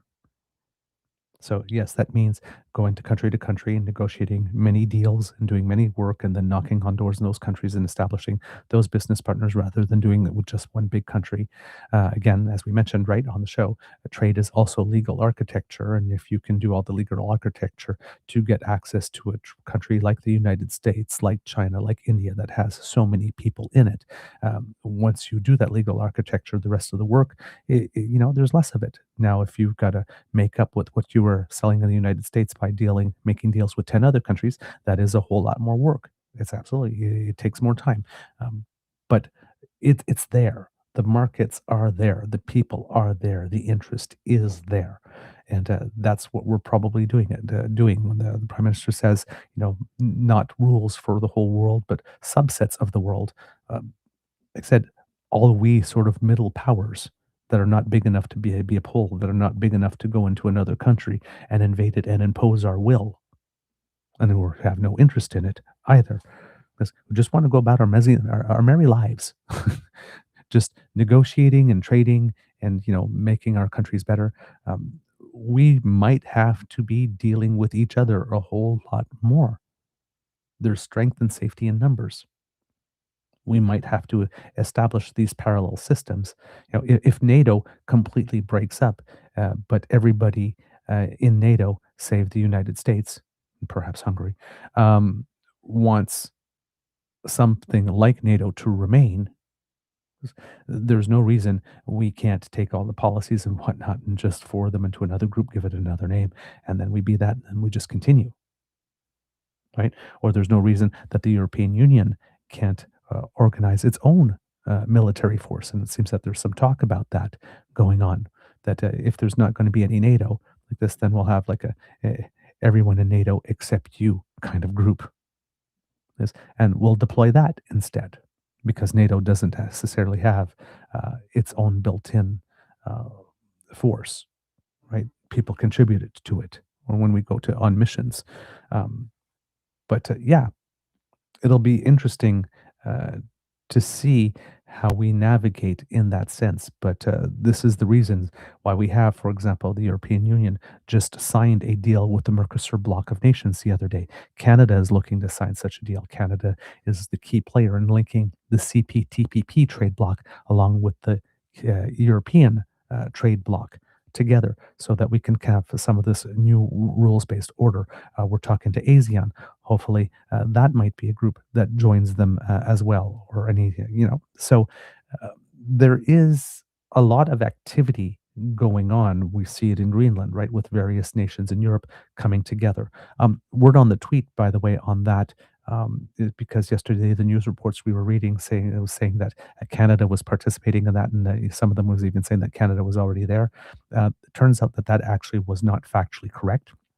So when I shoot that gentle correction, it seems that Canada, as of yesterday, has still had not pronounced itself as to whether or not it was going to do that. And it seems that there may not be a reason to do it at this point because this exercise, it would seem, was an exercise that happens every year and it is joint and it is planned, but more nations have decided to come in. It seems that it is typically more of a European thing because a lot of it has to do with training and conditions and whatnot for conditions that exist in Greenland, which are conditions that also exist in Canada, and our military is already well trained and prepared for, so it doesn't necessarily need the extra work. So that might be the reason why we're not there, simply because this is stuff that we know already, in that sense.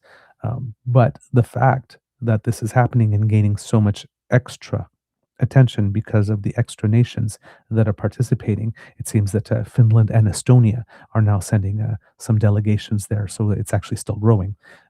This type of stuff is a perfect example of these smaller nations realizing that there's safety in numbers and maybe collaborating. Right, the United States, you talked bemused about taking Greenland by some type of force.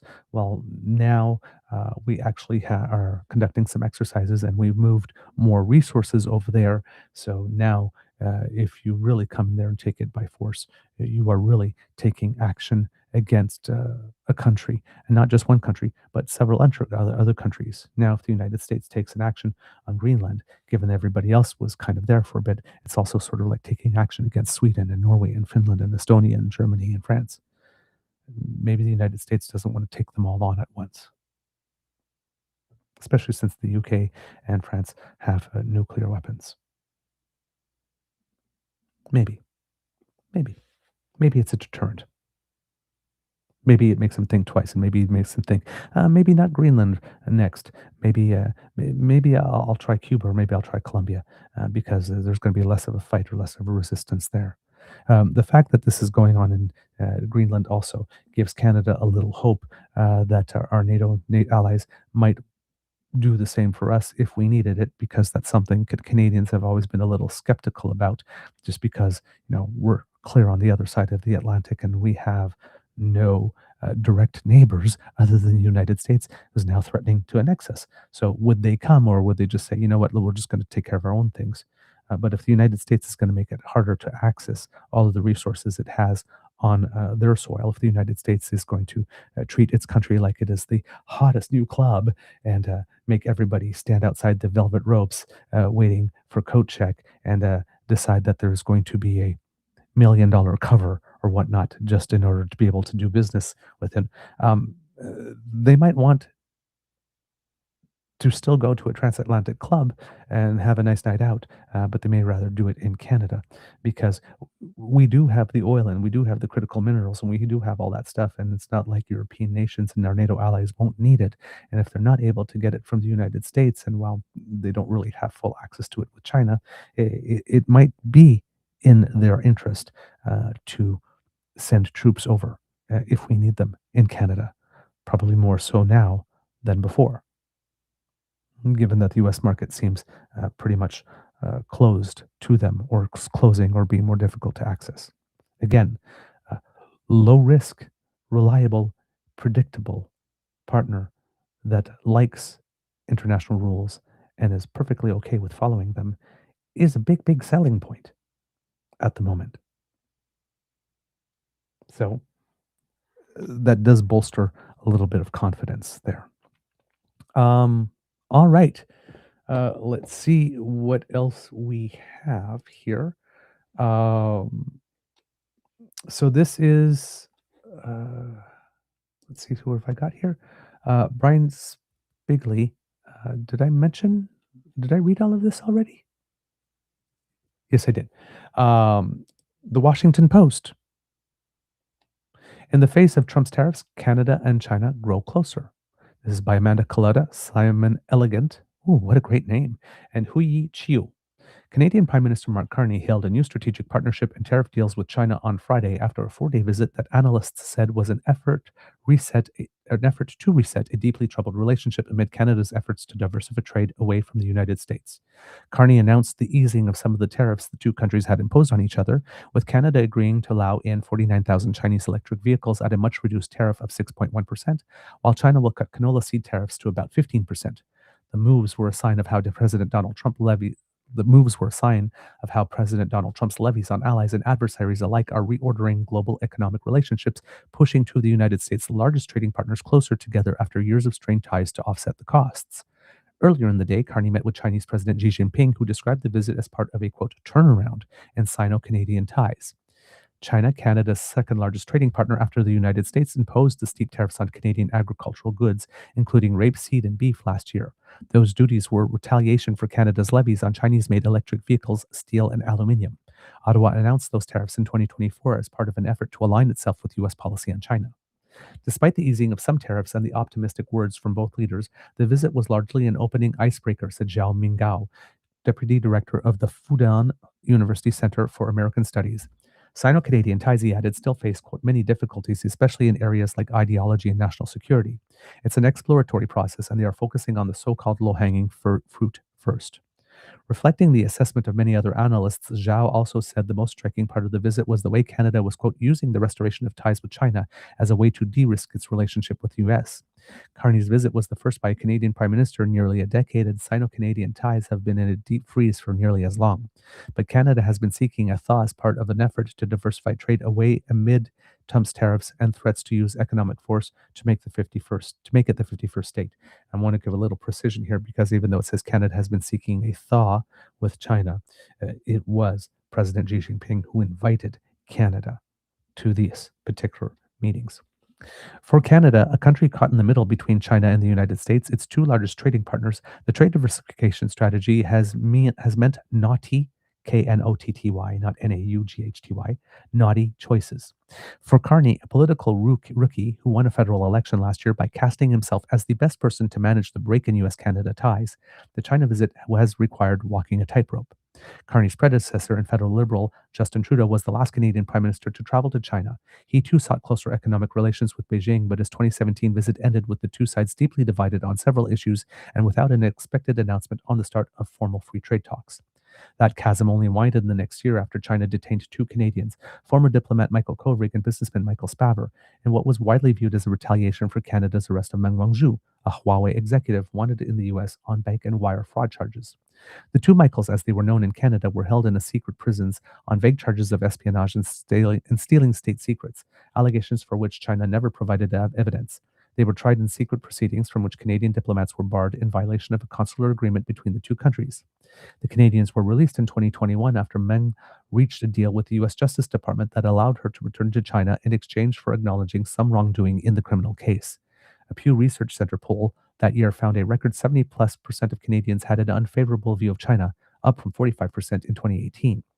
Canadian intelligence officials have accused China of clandestinely and deceptively seeking to interfere in Canada's federal elections with the goal of supporting candidates favorable to its strategic interests. They have also alleged that the country conducts transnational repression in Canada, targeting dissidents and lawmakers who are vocal opponents of Beijing. On that front, also apparently on this trade trip with the Prime Minister is Michael Ma, the Conservative MP who recently crossed over to the Liberal side because he is someone that has lots of experience in the business sector, and particularly in doing business with China. So that's a floor crossing that seems to have paid off. It probably won't do much to quell the conservative, again, Quisling trolls online claims that Michael Ma is an asset of the communist government of China. Because he became an asset allegedly between the two Christmas parties, it seems. That's okay.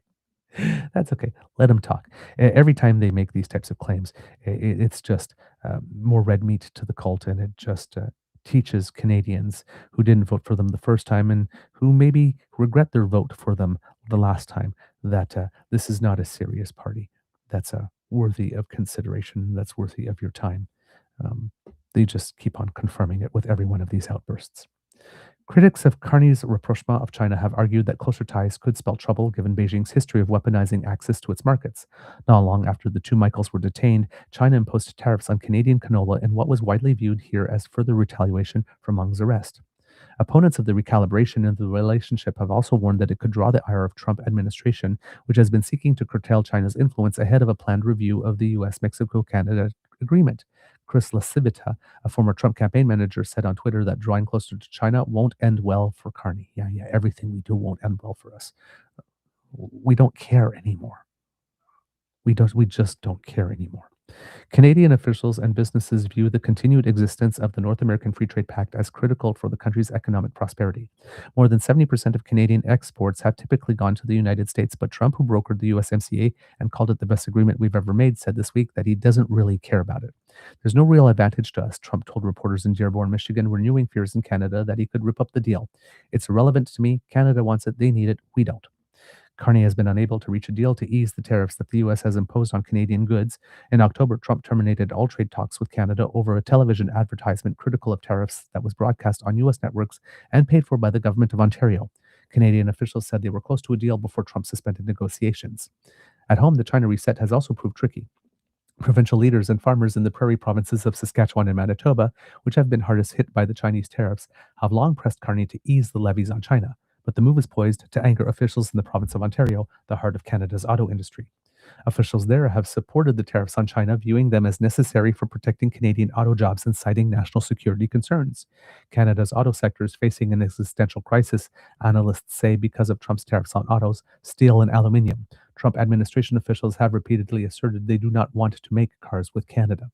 Trump's tariffs and threats against Canadian sovereignty have infuriated Canadians. A Pew Research Center poll in July found that 59% of Canadians view the United States as their country's top threat, while just 17% see China that way. Again, confirming that's not just Angus Reid, but here Pew Research as well, picking up on that fact. Interesting that the issue of Michael Spavor and Michael Kovrig keep coming up because them two have had some things to say about what is going on, and they both have some very differing about it,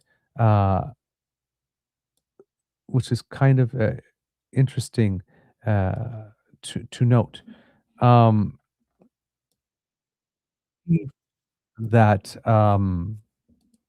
trying to remember who's who. Michael Kovrig actually sees this move more positively. Michael Spavor definitely does not. In fact, I believe there was a tweet from him that had an image or a video of the Prime Minister speaking in those meetings. And as he was talking about, building closer ties to China, tweeted the three monkeys: see no evil, hear no evil, speak no evil. So he's very much against it, but not so for Michael Kovrig. And I want you to hear what it is that he has to say in this interview on Power and Politics about it, because he makes some very, very good points here. Well, efforts to recalibrate those Canada-China relations come after years of icy relations. It all soured in 2018 after Canada arrested Chinese telecom executive Meng Wanzhou on behalf of the U.S. over bank fraud charges. Days later, China detained Canadian diplomats Michael Kovrig and Michael Spavor over arbitrary spying allegations. Both men were eventually released after spending more than 1,000 days in a Chinese prison. I'm joined now by Michael Kovrig. He was, of course, one of the men detained in China for nearly 3 years. He's now a senior Asia advisor for the International Crisis Group. Michael Kovrig, it's good to meet you. Thank you for joining us today. Pleasure to join you. So despite your personal experience with China, you've expressed support for what the Prime Minister is doing here. Well, why do you think this is a good move? Because dialogue is essential, but there's a difference between dialogue and trust, or having illusions about the realities of China. The reality is, it was the Chinese that cut off diplomatic contact in 2018, and that led to this multi-year freeze in relations. Canada has been trying to talk to China ever since to resolve issues, and challenges are piling up between the two countries. So Mark Carney is doing something that's absolutely necessary, but the question is not, the purpose is not just to have the meeting, it's to create leverage and assess what the other side wants, and then you use the meetings to employ that leverage to defend Canadian interests and pursue Canadian things that Canada wants to buy from China, to sell to China, and to do deals and make arrangements, while at the same time having very clear red lines about things like national security and sovereignty and interference in Canadian politics or harming Canadian citizens. And it's only by being in the room with Xi Jinping and Li Qiang and other Chinese leaders that you can actually fight your corner. When you talk about finding leverage, how does a middle power country of about 40 million people like Canada find leverage against the superpower of more than 1 billion people that is China? Well, what sort of areas can Canada look to exploit there? Well, first of all, look at the timing, right? It's not an accident that Xi Jinping decided in November that this was a turning point, and now China suddenly wants to talk to Canada. Why did that happen, right? China wants things from Canada. Xi Jinping doesn't do this out of the goodness of his heart. He wants things. So it's about understanding what kind of things he wants. China's economy is having a lot of problems. They're struggling in a whole range of sectors, even while a few others are doing very well. And so he's looking for ways to solve those problems, and he's looking to get unnecessary problems off his desk so that he can focus on the major challenge he has in front of him internationally, which is dealing with Donald Trump. The tariffs and all the other challenges that are in the increasingly intensifying US-China rivalry are a real headache for Xi Jinping. And so he sees an opportunity now, with Canada under pressure from the United States as well, to drive wedges between these countries, to try to pull Canada away from the United States and other countries as much as he can. And he's got a procession of Western leaders coming to see him over these months. Right? Early last year, France's president, last week, South Korea, next week, Keir Starmer. He wants to try to improve relations to show that China is the responsible, stable, not necessarily likable, but stable great power in the world, and that countries should follow its lead and do Beijing's bidding and not listen to what Donald Trump says. There are obvious things that we see from what Canada is looking to sell to China that would be things that they need, right? Oil, gas, energy is right at the top of the list. But, the U.S. just took pretty severe action against Venezuela, in part because they are giving oil and energy products to China. So how do you calibrate it in such a way that you can reopen some sort of a productive relationship with China without antagonizing the great power to the south? That's one of the tightropes that Mark Carney is walking today and tomorrow in Beijing, right? He needs to signal to the Chinese that Canada is open for business within a certain set of sectors, right? There are still a lot of investment restrictions and careful and heavy investment screening, and trade needs to be managed so that it avoids technically sensitive sectors that relate to defense, high technology, some kinds of scientific research, critical minerals, AI, but that in other areas, as you said, energy, agriculture, non-controversial things like selling the Chinese more dog food, that there is money to be made and there isn't likely to be harm, as long as you don't allow the Chinese share of that trade to be too excessive, which was the mistake that was made with canola.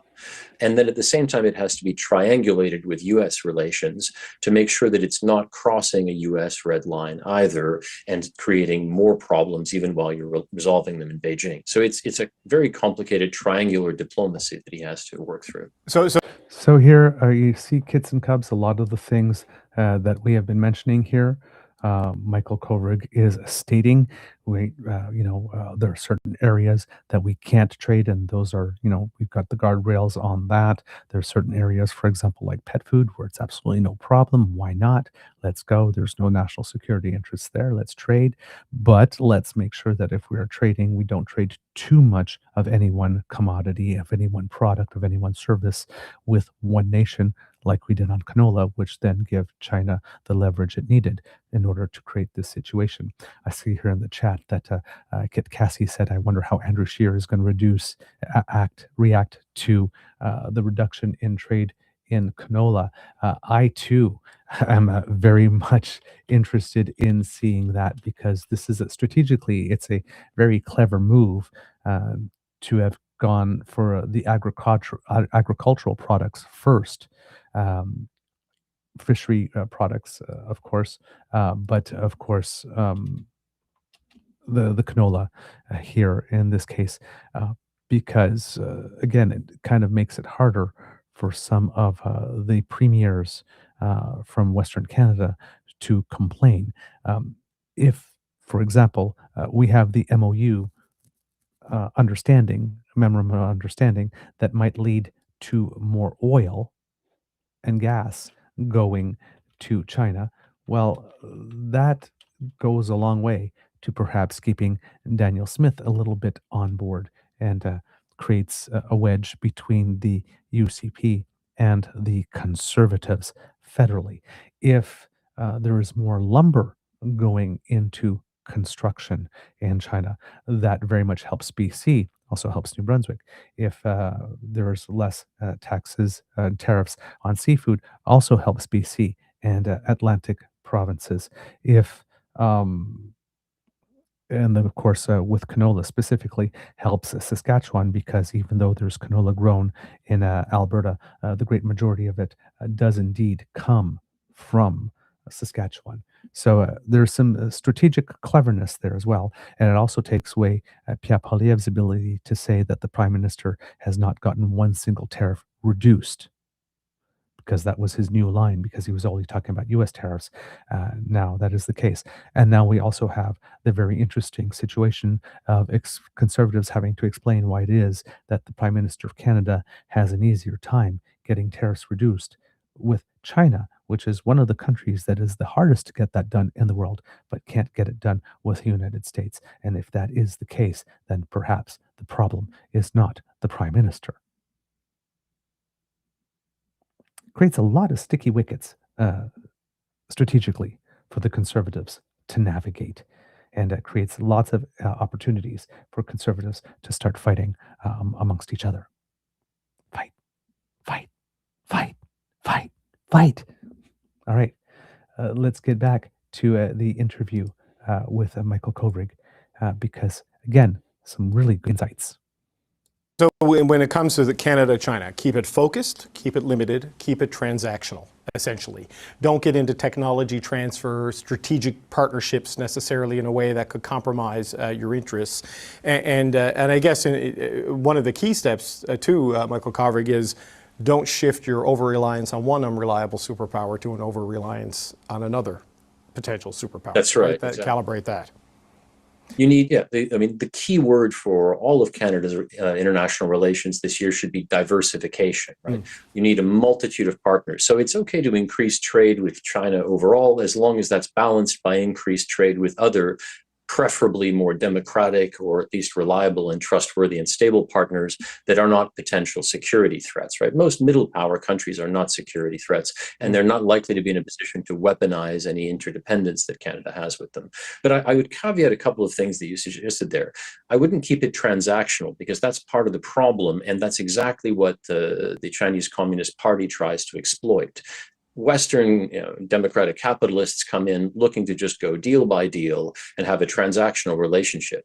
But the Chinese link everything, and they will lead you down the garden path with a series of transactions that then may in fact end up with you compromising your freedoms, your sovereignty, your democracy, and your national security. So in fact, all of those deals need to be seen in a strategic framework based on principled realism that takes a long view, not a short view, not a purely transactional view, but a geopolitical view. Are we creating unnecessary and risky dependencies in this sector? And that's where you need a real interaction between government and business. Firms are just going to try to maximize profits, of course, but government has to step in and say, wait a minute, selling 90% of your canola to one buyer that is also a hostile great power, maybe not a good idea. Yeah, that is a very good caveat to put in there. Because when you go back, it wasn't that long ago, Michael Kovrig, that Canada was referring to China as a disruptive global power. NATO has listed it as a strategic risk. And yet what is happening with the United States and in the United States right now is pushing the diversification efforts towards a country that would have not that long ago maybe been considered the #1 risk to Canada's economic and political security. So what does success look like coming out of this meeting, coming out of this trip for Prime Minister Carney, given all the challenges, the caveats, and that tightrope diplomacy that you talked about a second ago? Right, exactly. So the key question there, right? How does Carney balance stronger economic ties with China without compromising on Canadian values? I think success looks like limited, reversible progress in a few key economic sectors where you can trade safely with China. Framework agreement, it looks like, toward things like selling more oil and natural gas over time.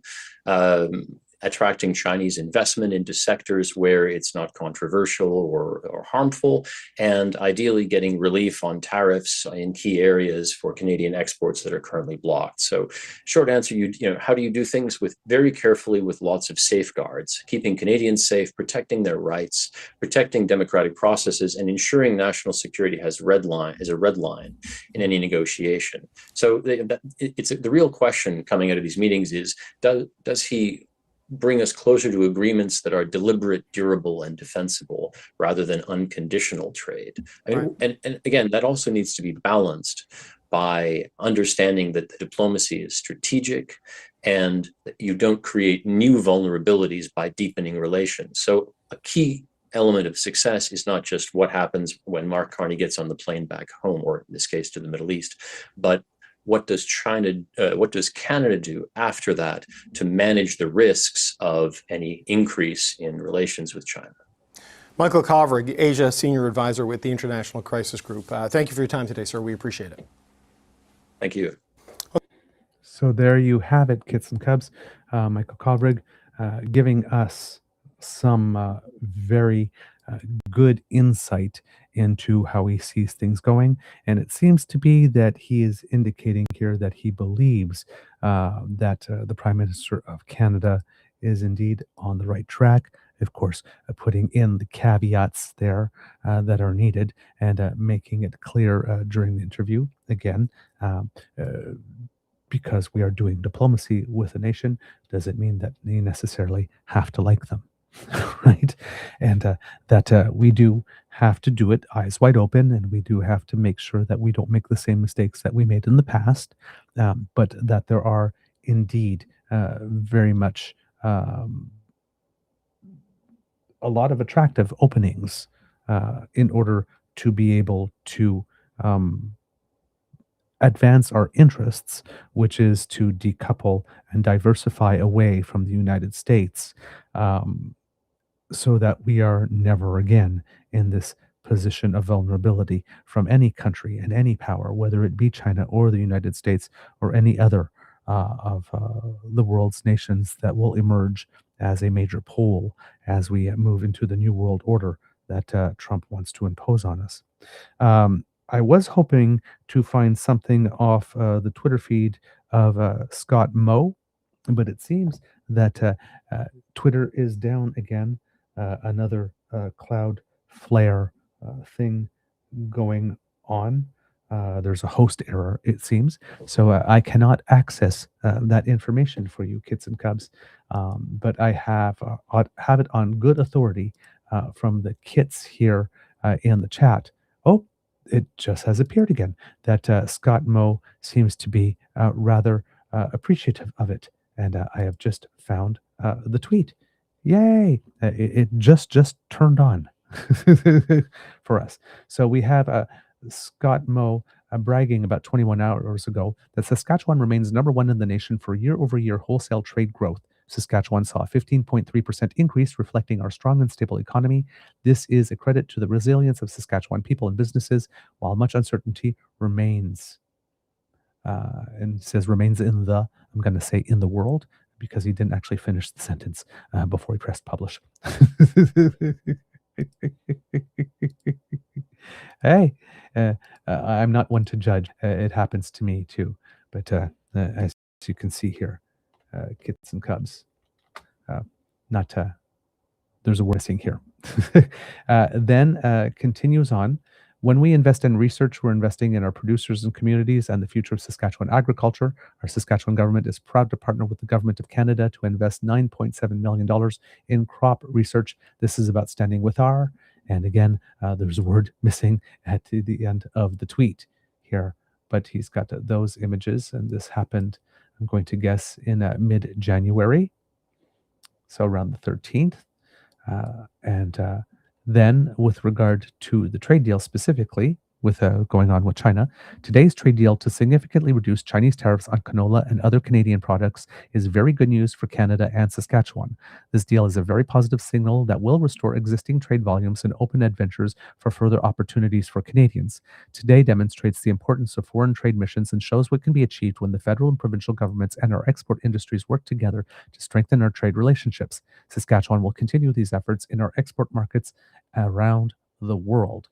So Scott Moe seems to be pretty happy about that. And looks like Doug Ford is going to need some extra comforting unless somebody gets to him and lets him know that there probably will be an announcement of an auto manufacturing plant within 3 years in Ontario. But I'm going to guess that when Premier Wab Kinew finally does meet with Doug Ford, if he accepts the invitation to go watch a hockey game together, and he can a Jets game, and he can inform Doug a little more about the good people in Gimli, Manitoba, and how hard they are working to produce Crown Royal in Canada. And that's probably not a good idea for Doug Ford to try and attack jobs in Manitoba and in the province of Quebec by banning Crown Royal from all Ontario shelves. There might, whatever it is that Doug's drinking, if Doug is indeed drinking, Wab might have to make it a double, because Ford will be worried about Crown Royal and EVs from China at the same time.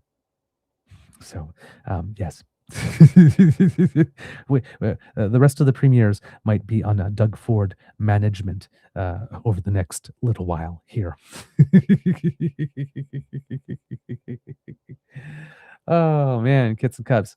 Again, there's a lot of whole bunch of other stories that I would like to bring you today, but we're already at the 2-hour part. Maybe I'll do something this weekend in order to catch up with the rest of the stuff, because there is a lot of news in other areas, kits and cubs. We have, oh my God. Well, anyway, there's a Supreme Court justice who is stepping down. Anyway, lots of stuff here. I've got and there's just so many, like I said, there's just so much news that has come out of this. I'm going to read one more here from Chuck Chang, the Canadian Press, because it has to do with the lumber issue. says that British Columbia's Forest Ministry has entered into a memorandum of understanding with China on modern wood construction, a development that the province hopes will bolster the provincial lumber sectors as it seeks alternatives to the U.S. market. The 5-year non-binding agreement with the Chinese government also involves the Canadian Federal Department of Natural Resources and is among the first reached with Beijing after the arrival of Prime Minister Mark Carney in China this week. On the other side is China's Housing and Development Ministry, with the memo agreeing to cooperation on the integration of modern wood construction into China's urban renewal and rural revitalization strategies and exploring, quote, practical approaches for green development. University of British Columbia political ecologist and China scholar Juliet Liu said that the MOU is, quote, relatively low-hanging fruit in Carney's attempt to rebuild trade momentum with Beijing, compared to dealing with Canadian tariffs on Chinese electric vehicles or China's levies on Canada's canola. Nonetheless, Liu said the potential for BC processed lumber to enter the Chinese market on a larger scale is positive, given China has traditionally relied on carbon-intensive concrete and steel construction for its large-scale high-rise projects. The MOU says a goal is to strengthen development on an industrial chain for wood construction, calling for exchanges and joint research on modern wood construction involving tall wood buildings and mass timber projects. Quote, Chinese construction is shifting away from mass production into moments when demands for different types of buildings and structures is growing, Liu said. Past years of working on opening regulations to wood frame construction have allowed for that. Plus, we have seen these new technologies of engineered wood that allow for building bigger buildings. Sorry, let's try that again. Plus, we have seen these new technologies of engineered wood that allow for building bigger buildings like what we see in China with wood construction. So I think there is a great possibility for opportunity. She noted that previous MOUs had been signed between BC and China on wood frame construction in 2010 and 2015, but Chinese building regulations had since opened up to allow for larger wood buildings in Beijing, Shanghai, and the southern city of Haikou. Liu noted that a shift towards value-added products such as engineered wood and mass timber would provide an added boost to the provincial economy. Quote, right now our exports to China are dominated more by lower value products, things like pulp that goes into paper and things like unprocessed logs, which we really want to upgrade from, she said. So any shifts in China's market demand for Canadian timber are going to have a huge impact on the Canadian market, even if it looks like a drop in the barrel for the Chinese market. In a statement, BC Forest Minister Ravi Parmar said the MOU is one of many moves being taken in the wake of tariffs from the United States, placing pressure on the provincial forestry sector's exports. Quote, the tariffs imposed by U.S. President Donald Trump have had significant impact on BC and Canada's forestry sector, Parmar said. That's why we are exploring other markets to create new and strengthen existing partnerships to stabilize and diversify the sector. Parmar noted his trade mission to Japan and South Korea last year, as well as Premier David Eby's ongoing visit to India, as other steps taken by BC to bolster existing partnerships and look for new ones. The BC forestry industry has been hard hit by U.S. tariffs and global economic uncertainty, as well as what local operators have described as the lack of access to affordable fiber. A Vancouver Island pulp mill operated by Domtar and employing about 350 workers announced last year it was closing. Carney is in China for the first visit to the country by Canadian Prime Minister in more than 8 years, with other deals signed today covering topics such as energy, food, and safety. The Office of the Federal Energy and Natural Resources Minister Tim Hodgson said that in the wake of the New Deal that China was Canada's third largest export market for wood products in 2024. Again, lots of things to mention here about the deals that took place on the first day of the meeting in terms of the roadmap here. Again, as we mentioned before on the show, agreed to increase exports of Canadian pet food to China, improve tourism, and re-upped previous agreements, including ones to combat crime. Let's see, what else did he mention here specifically about it? Just scanning through something here. The Prime Minister held a flurry of meetings with business leaders on Thursday morning, including with Contemporary Amperex Technology, a major Chinese multinational company that makes batteries for electric vehicles. Officials won't say if welcoming more Chinese EV production in Ontario is on the table during negotiations to lower tariffs, but it seems that it is indeed, based on what we have been reading here. Interesting things with regard to that. Just going to check to see if there's any article specifically about seafood, because it does matter, and it seems to be getting a lot of short shrift. Is that the expression, short shrift, on the major news sites, and I'm just going to see if there is something. There is a little something in the Telegraph Journal, but I'm not sure if I can access it. Yes, I can. So Adam Hurras of the Telegraph Journal. Finally, we have something about what's going on the East Coast. Canadian lobster and crab will no longer be subject to Chinese tariffs beginning in March and extending until at least the end of the year in a trade deal with China that Prime Minister Mark Carney says is preliminary but landmark. In return, Canada will allow up to 49,000 Chinese electrical vehicles into the Canadian market at a 6.1% tariff rate. In the deal announced on Tuesday, Carney says Ottawa also expects Beijing to drop canola seed duties to 15%. Canadian canola meal and peas will see tariffs dropped to zero temporarily. We're removing trade barriers to unlock billions of dollars in business for Canadian farmers, fish harvesters, and workers across agri-food sectors, Carney said in a statement issued by his office detailing the agreement. By March 1st, we expect that China will lower tariffs on Canadian canola from 84% to 15%, and that Canadian canola meal, peels, lobster, and crab will no longer be subject to the anti-discrimination tariffs. Together, the Prime Minister's office said the results will help unlock nearly $3 billion in export orders. Let's see if there's anything else here. When it says here that when China responded to our EV tariffs and additional tariffs on steel and aluminum, that China responded with a 25% tax on lobster. The conflict has been directly impacting Atlantic seafood producers. The Chinese duties affected a long list of products, including lobster, snow crab, and shrimp, as well as niche products such as sea cucumber, whelk, and mollusks. New Brunswick exports roughly $90 million worth of seafood to China annually, a market that has expanded exponentially in recent years. In total, China is Canada's second largest fish and seafood export market after the US, with $1.3 billion in products shipped to the Asia nation in 2024. But numbers are down. Statistics Canada reported that China bought $11.8 million worth of live lobster from Canada in October, down about 31% from $17.1 million from a year ago. Amid trade instability with the United States, Carney traveled to Beijing this week with the goal to strike a new trading partnership. And there we go. That's basically the main part of the article here that deals with seafood. So I'm glad I was able to bring a little additional information about that because, like I said, it's not getting the most attention in our media. And it was indeed short shrift that I used the proper term correctly and did pronounce it correctly. So yay me. All right, kits and cubs.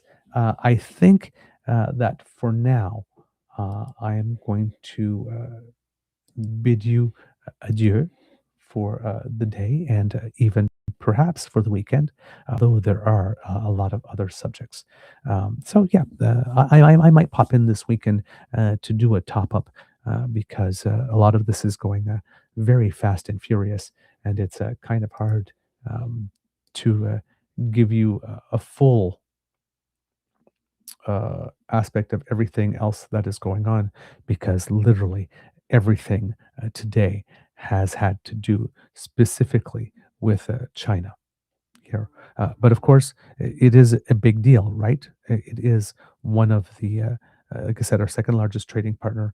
And like I said, politically, an area in which we stand to gain a lot, but where there are lots of moving chess pieces that can cause different people to react in various ways.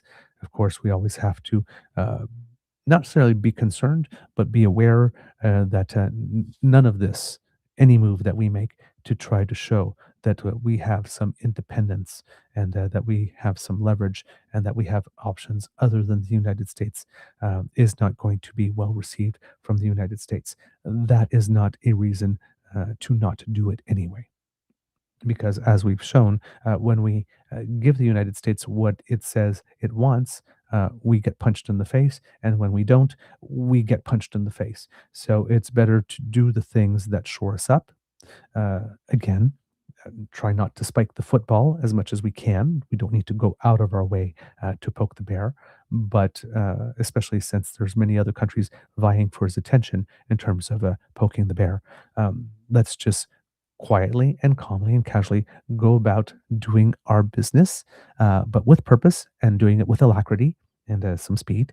And every single deal that we sign, every single dollar of trade that we sign with a country that is not the United States, said, can displace a resource that the United States needs in the future. And it also gives us leverage by showing that we are not going to kowtow, that we are not going to bend, we are not going to beg for mercy. And that if the United States does want to change the relationship, then fine. We're fine with that. We're prepared to do the work. Yes, it will be hard. Yes, it will be tough. Yes, we might take a couple of hits along the way, but we will do it. And we know it can be done because, as we mentioned yesterday, Australia, a nation very similar to ours, large nation with a lot of resources, yes, it, unlike us, has not had a behemoth with which it shares a border to which it could direct all its trade. So it has been diversifying from day one because it's had no choice. And Australia has been growing at a rate, in terms of its exports at least, almost that's double the rate of ours. So it can be done. Other nations have done it. We can do it too. We are an attractive offer. We have attractive options to present to the world. And while it may take us some time, it is possible. There is a big world out there. We can take advantage of it. And every single second that we are given to establish many more of these dynamics is a second that we, again, have more resilience, more resistance, and more leverage against what the United States wants to do to us. And to all the conservatives who said we did not vote on this, we may have not voted on the very, very specifics in terms of allowing Chinese EVs into Canada, for example, or agreeing to have more Chinese investment in battery storage in Canada. But we did vote specifically on diversifying our trade with many nations, yes, and doing it fast and doing it with purpose because the threat is imminent and we need to be nimble. We did have an election on that and we did vote on that. And sorry if it's not working for you because those who are either encouraging you or financially sustaining you in some way in order to spread the news or the thought out there that there's no conditions whatsoever under which we should be dealing more with China and that we should be focusing more on the United States, which has actively expressed a total disinterest in us. Again, that's your deal, but the rest of us do see that the world is moving, that the world is changing, and we are moving with it. And for the people who are also saying, during the election campaign, the prime minister said that China was the most dangerous or biggest threat, and now look at us again. We have, we probably still have some trade with Russia, despite all the sanctions. Right? We have always traded with nations. Saudi Arabia, for example, we just signed deals with whom we don't agree and have done terrible things. Very, very terrible things. That's not the condition. The condition is what are our interests, and our interests are to survive and thrive, and to be able to resist the threat from our former ally and number one trading partner. A country's got to do what a country's got to do. So, telling us to focus more of our attention, more of our time on something, and on something that a partner that we need to get it done with says it does not want and is irrelevant to them, and with a partner who says they don't need anything from us, seems like an abject waste of time, particularly since time is limited and we need to move fast. As I was saying, if the United States doesn't want to talk to us and allow us to have 100% of our time available to go ahead and diversify, we're not going to complain. We will make the best use of that time. So when the United States finally does decide that they want to talk to us again, they'll come and they'll talk about things that they want that may no longer be available to them because we've just signed deals with other people for those things. Too bad, so sad. Too bad, so sad. All right. Kids and Cubs, that's the end of this episode of the Daily Beaver Morning Show. We hope that you love listening to us because we love making this for you. Remember, sharing is caring and word of mouth is priceless. So please, please, please, kids and cubs, tell your peeps and poops all about us. And if you share a word or two about why it is our content resonates with you, that would make us very happy. It's advertising we cannot buy, and we thank you for it. Now, kids and cubs, when we do have podcasts again, you will be able to go to podpage.com/the-true-north-eager-beaver with a hyphen between each one of those words in order to get them. Go there and click on subscribe. That's our pod page, sponsored by the Ray Girl. And when the podcasts start coming out again, you will be the first to receive them. Go ahead and buy the color TV so that you can be the first to see color movies when they are invented, rather than buying the black and white TV and then missing the first few color movies until you have time to upgrade. Be a little planner. Now, kids and cubs, if you would like to help us, you can do that in two ways: by going to the True North Eager Beaver Media Incorporated YouTube page and smashing with our buttons like, share, and subscribe. Kids Cassie and Elaine would approve. Give them a little tickle. You know we are not fickle, and it helps us with the algorithm, and it makes us very happy when we see our numbers go up. So thank you for that. And kids and cubs, if you would like to help us in other ways, say with the costs that we incur to bring this show to you, we would be delighted, really delighted to receive your support. And you can do so by scanning that QR code, which will bring you to our coffee page. That's coffee, ko-fi.com/eagerbeaver, all in one word. And that will bring you to the Beaver Lodge's Emergency Hydration Fund, where every day we try to prove that a moist beaver is indeed a very happy beaver. And you can help us with that by making a contribution there. A couple of loonies or toonies into our jar definitely goes a long way to make sure that the moisture level here at the Beaver Lodge remains constant and pleasant. So thank you so much for your help in that area. Now, kids and cubs, if you are not able well, actually, if you are doing the Buy Canadian thing and do not want to go through the USCE Tech Pros, truenortheagerbeaver@gmail.com is our email address, and you can just do a direct bank-to-bank transfer, which makes sure that we get 100% of your donation, which means more beaver bang for your beaver buck, kids and cubs. And thank you for your support. We also have the super chats and memberships on our YouTube page if you would like to support us that way. But everything that you do, we thank you. And of course, if you're not able to support us financially, we do still want you to use our email address, truenortheagerbeaver@gmail.com, to send us your views on what the show is, or to send us guest suggestions for interviews or articles that you think that we need to see and read. Of course, the Kids Who Cook hashtag. Please let us know what you're cooking, especially if it looks yummy. Do send it to us. And of course, kids and cubs, if you just happen to have some good news, we always love Damn Fam good news because it makes us happy to read it, and we are just happy to share in your joy. By the way, if we're talking about sharing joy, it was Kit Vim's birthday yesterday. So happy birthday, Kit Vim.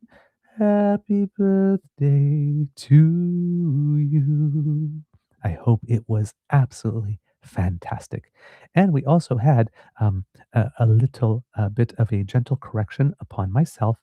I pronounced the name of a town called Belém, and it seems that the actual pronunciation is Belém, and therefore I am duly corrected. Thank you to whoever submitted that. And I did see the end of the chat yesterday with the discussion of the very colorful discussion of all the ways that we can keep our beaver not only moist, but warm. Kids and cubs. Kids and cubs. I thoroughly approve. That was some saucy, cheeky discussion there, kids and cubs. I did see it. I did see it. All right. Let's see. Because democracy is something that you do. Remember, if you are on Prince Edward Island, on the 7th is the date that the Conservative Progressive Conservative Party leadership vote will take place. Today is your last day to be able to register to vote for that. So please, if you haven't yet, do that. I was going to say do again. Just please do that. And remember that on the 22nd will be the second leadership forum to take place at the Cavendish Farms Wellness Center in Montague. And on February 2nd, the third and final leadership forum will take place at the Confederation Center of Arts in Charlottetown, with the leadership convention taking place 5 days later on the 7th at the Eastlink Center in Charlottetown. And so there you go. And of course, if you've missed the first leadership forum, it took place on the 14th and is probably available online somewhere. So please do check that out so you can cast an informed vote when you do. We also have our two House of Commons petitions. The first one, E6821. This is a petition to encourage our MPs to table legislation that would make it such that that media ownership laws, especially foreign ownership laws, are changed so that Canadian media can be by Canadians for Canadians in the best interest of Canadians. And that signature is now up to 11,512. That petition is up to 11,512 signatures. And the other one that we have, Kits and Cubs, is one that would encourage the federal government to use the disallowance clause, Section 90 of the Constitution Act of 1867, in order to counter moves by the governments of Saskatchewan and Alberta to remove the most fundamental rights of transgender Canadians. So if you believe that our rights are inalienable and should not be violated by provincial premiers on a whim, this is a petition that you may wish to sign, Kits and Cubs. And I believe I included it here in the chat. I did. So please do put your signatures on those. Thank you so very much. And for those of you, Kits and Cubs, who might be interested in the high-speed train rail project from Quebec City to Toronto, there was some news the other day that construction on the full line, because construction on the Ottawa and Montreal line will start I think in 2 years, I think, rather than 4 that was planned, but that on the main line for the whole thing will start as early as 2032.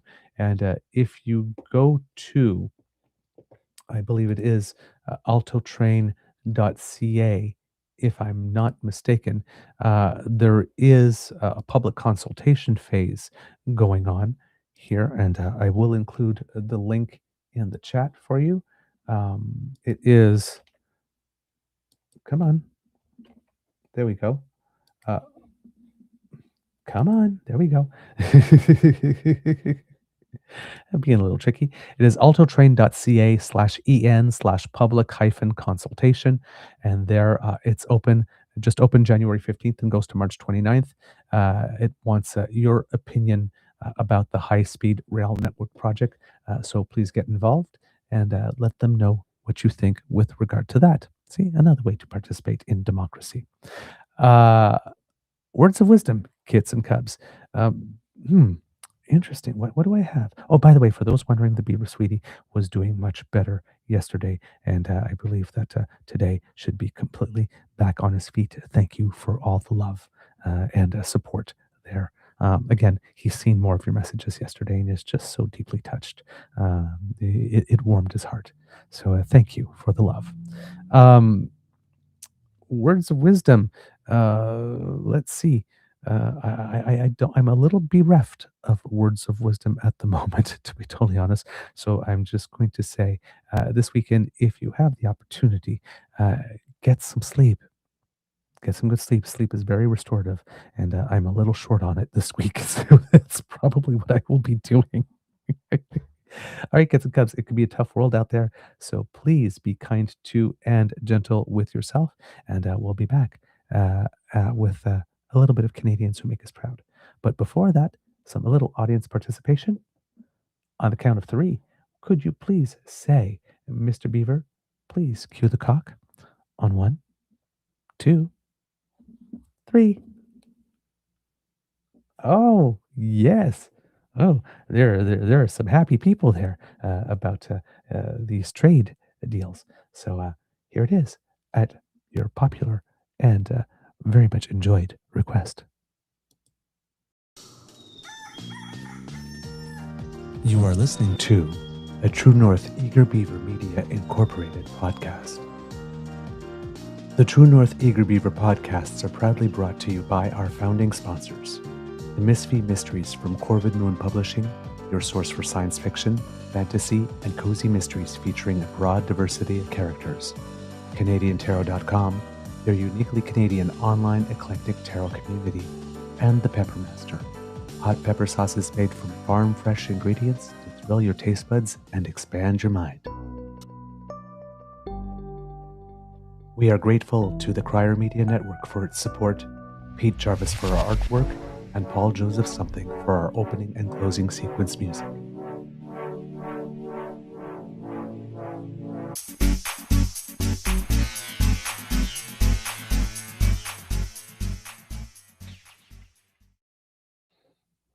All right, kids and cubs, there you are. Just wanted to make sure that you were indeed back with me.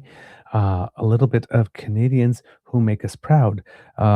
Golfer Canadian golfer Roger Sloan was near the top of the leaderboard and sometimes at the top of the leaderboard during the competition, the Corn Ferry Tours Bahamas Golf Classic. He ended up in second place overall, shooting a 264 for all 4 rounds together. So good success from him there. And also speaking about golf, after the first round of the PGA Tour's Sony Open in Hawaii, Canadian golfer Nick Taylor is tied for first place with the first round of 62 there. And hopefully that will continue. And another Canadian, Adam Svensson, who's punching way above weight here because his world ranking is 317, is in 10th place after the first round, after having shot a 65, which is again, it's a pretty good result there. So let's hope that the Canadian success does continue there. On the tennis courts, kids and cubs, Victoria Mboko has advanced to the final of the Adelaide Open in Australia and will be facing Mira Andreeva as her opponent in the final. Another top 10 player, I believe she is from Russia, also young, 18, I believe, like Victoria Mboko, I think, unless she has had her tea already. No, Victoria Mboko is still 17. So a battle of the teenagers here for this title. I gentle correction on myself too. I thought that Victoria Mboko's win against Madison Keys might have been her first against a top 10 player. It was actually her third. So her record against top 10 players is 3 wins and 3 losses. This will be a very strong matchup between the two. They are both very, very good players. I can't actually, you would say that Andreeva is the favorite just by her ranking, but Victoria Mboko has shown that she is indeed a giant killer. So I'm not sure exactly what to predict might happen from this, other than potentially it might be a good match. That's about. I'm going to go out on a limb and say number 8 in the world versus number 17 in the world will indeed be a good match. Bianca Andreescu is also back in the courts playing at a lower level tournament in Bradenton. She decided not to play in the Australian Open this year or get a wild card, and is a 1 game away from winning her second round match there to advance to the third round. She is the number 1 ranked player in this tournament. So hopefully she can start off the year playing at a lower level tournament, get a couple of wins on her belt and build her some confidence that will allow her to take it into the rest of the year. Kept on taking the wild cards last year into the major tournaments, but not getting as far as she would like. So sometimes you need to take a step back in order to come back stronger. And it seems that that is what she is doing this year. And we very much encourage and support that. And then finally, kits and cubs, since we had been talking about it a little bit here. Canadians that were given the honor of being uh, invited to or gained accession to the Order of Canada.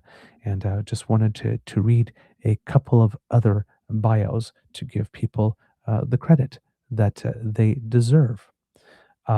We have Judy Illis from Vancouver, British Columbia, who's a distinguished university scholar at the University of British Columbia and director of Neuroethics Canada, an esteemed mentor and collaborator. She has made groundbreaking contributions to biomedical ethics and neuroscience and is a proponent of Indigenous knowledge as well as a vital source for reframing Western medicine. And this was a promotion within the order for her. Praveen Jain from Kingston is a leading inventor in electrical energy processing, has advanced efficient power generation, transmission, and use through electronics. A Queen's University professor and founder of its Center for Energy and Power Electronics Research, he has shaped the field while mentoring more than 100 trainees, earning recognition as an outstanding educator and innovator. And then we have Anne-Marie Memasson. Anne-Marie Memasson is a global leader in molecular oncology, an affiliated researcher at the Centre Hospitalier de l'Université de Montréal, or the CHUM. She has had a hand in developing biobanks and led several major scientific initiatives that have resulted in significant discoveries in ovarian and prostate cancer. By focusing on translational research, her work has improved both precision health and therapeutic approaches. And finally, J. Curtis Nichol from Sydenham, Ontario, is one of the world's leading urologists. This professor emeritus at Queen's University conducted landmark studies that reshaped the clinical understanding of infectious, inflammatory, and pain-related diseases of the bladder and prostate.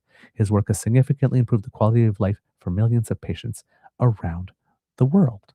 And there you go, kids and cubs, a little bit of Canadians who make us proud. All right, with that, kids and cubs, I am gone for the day.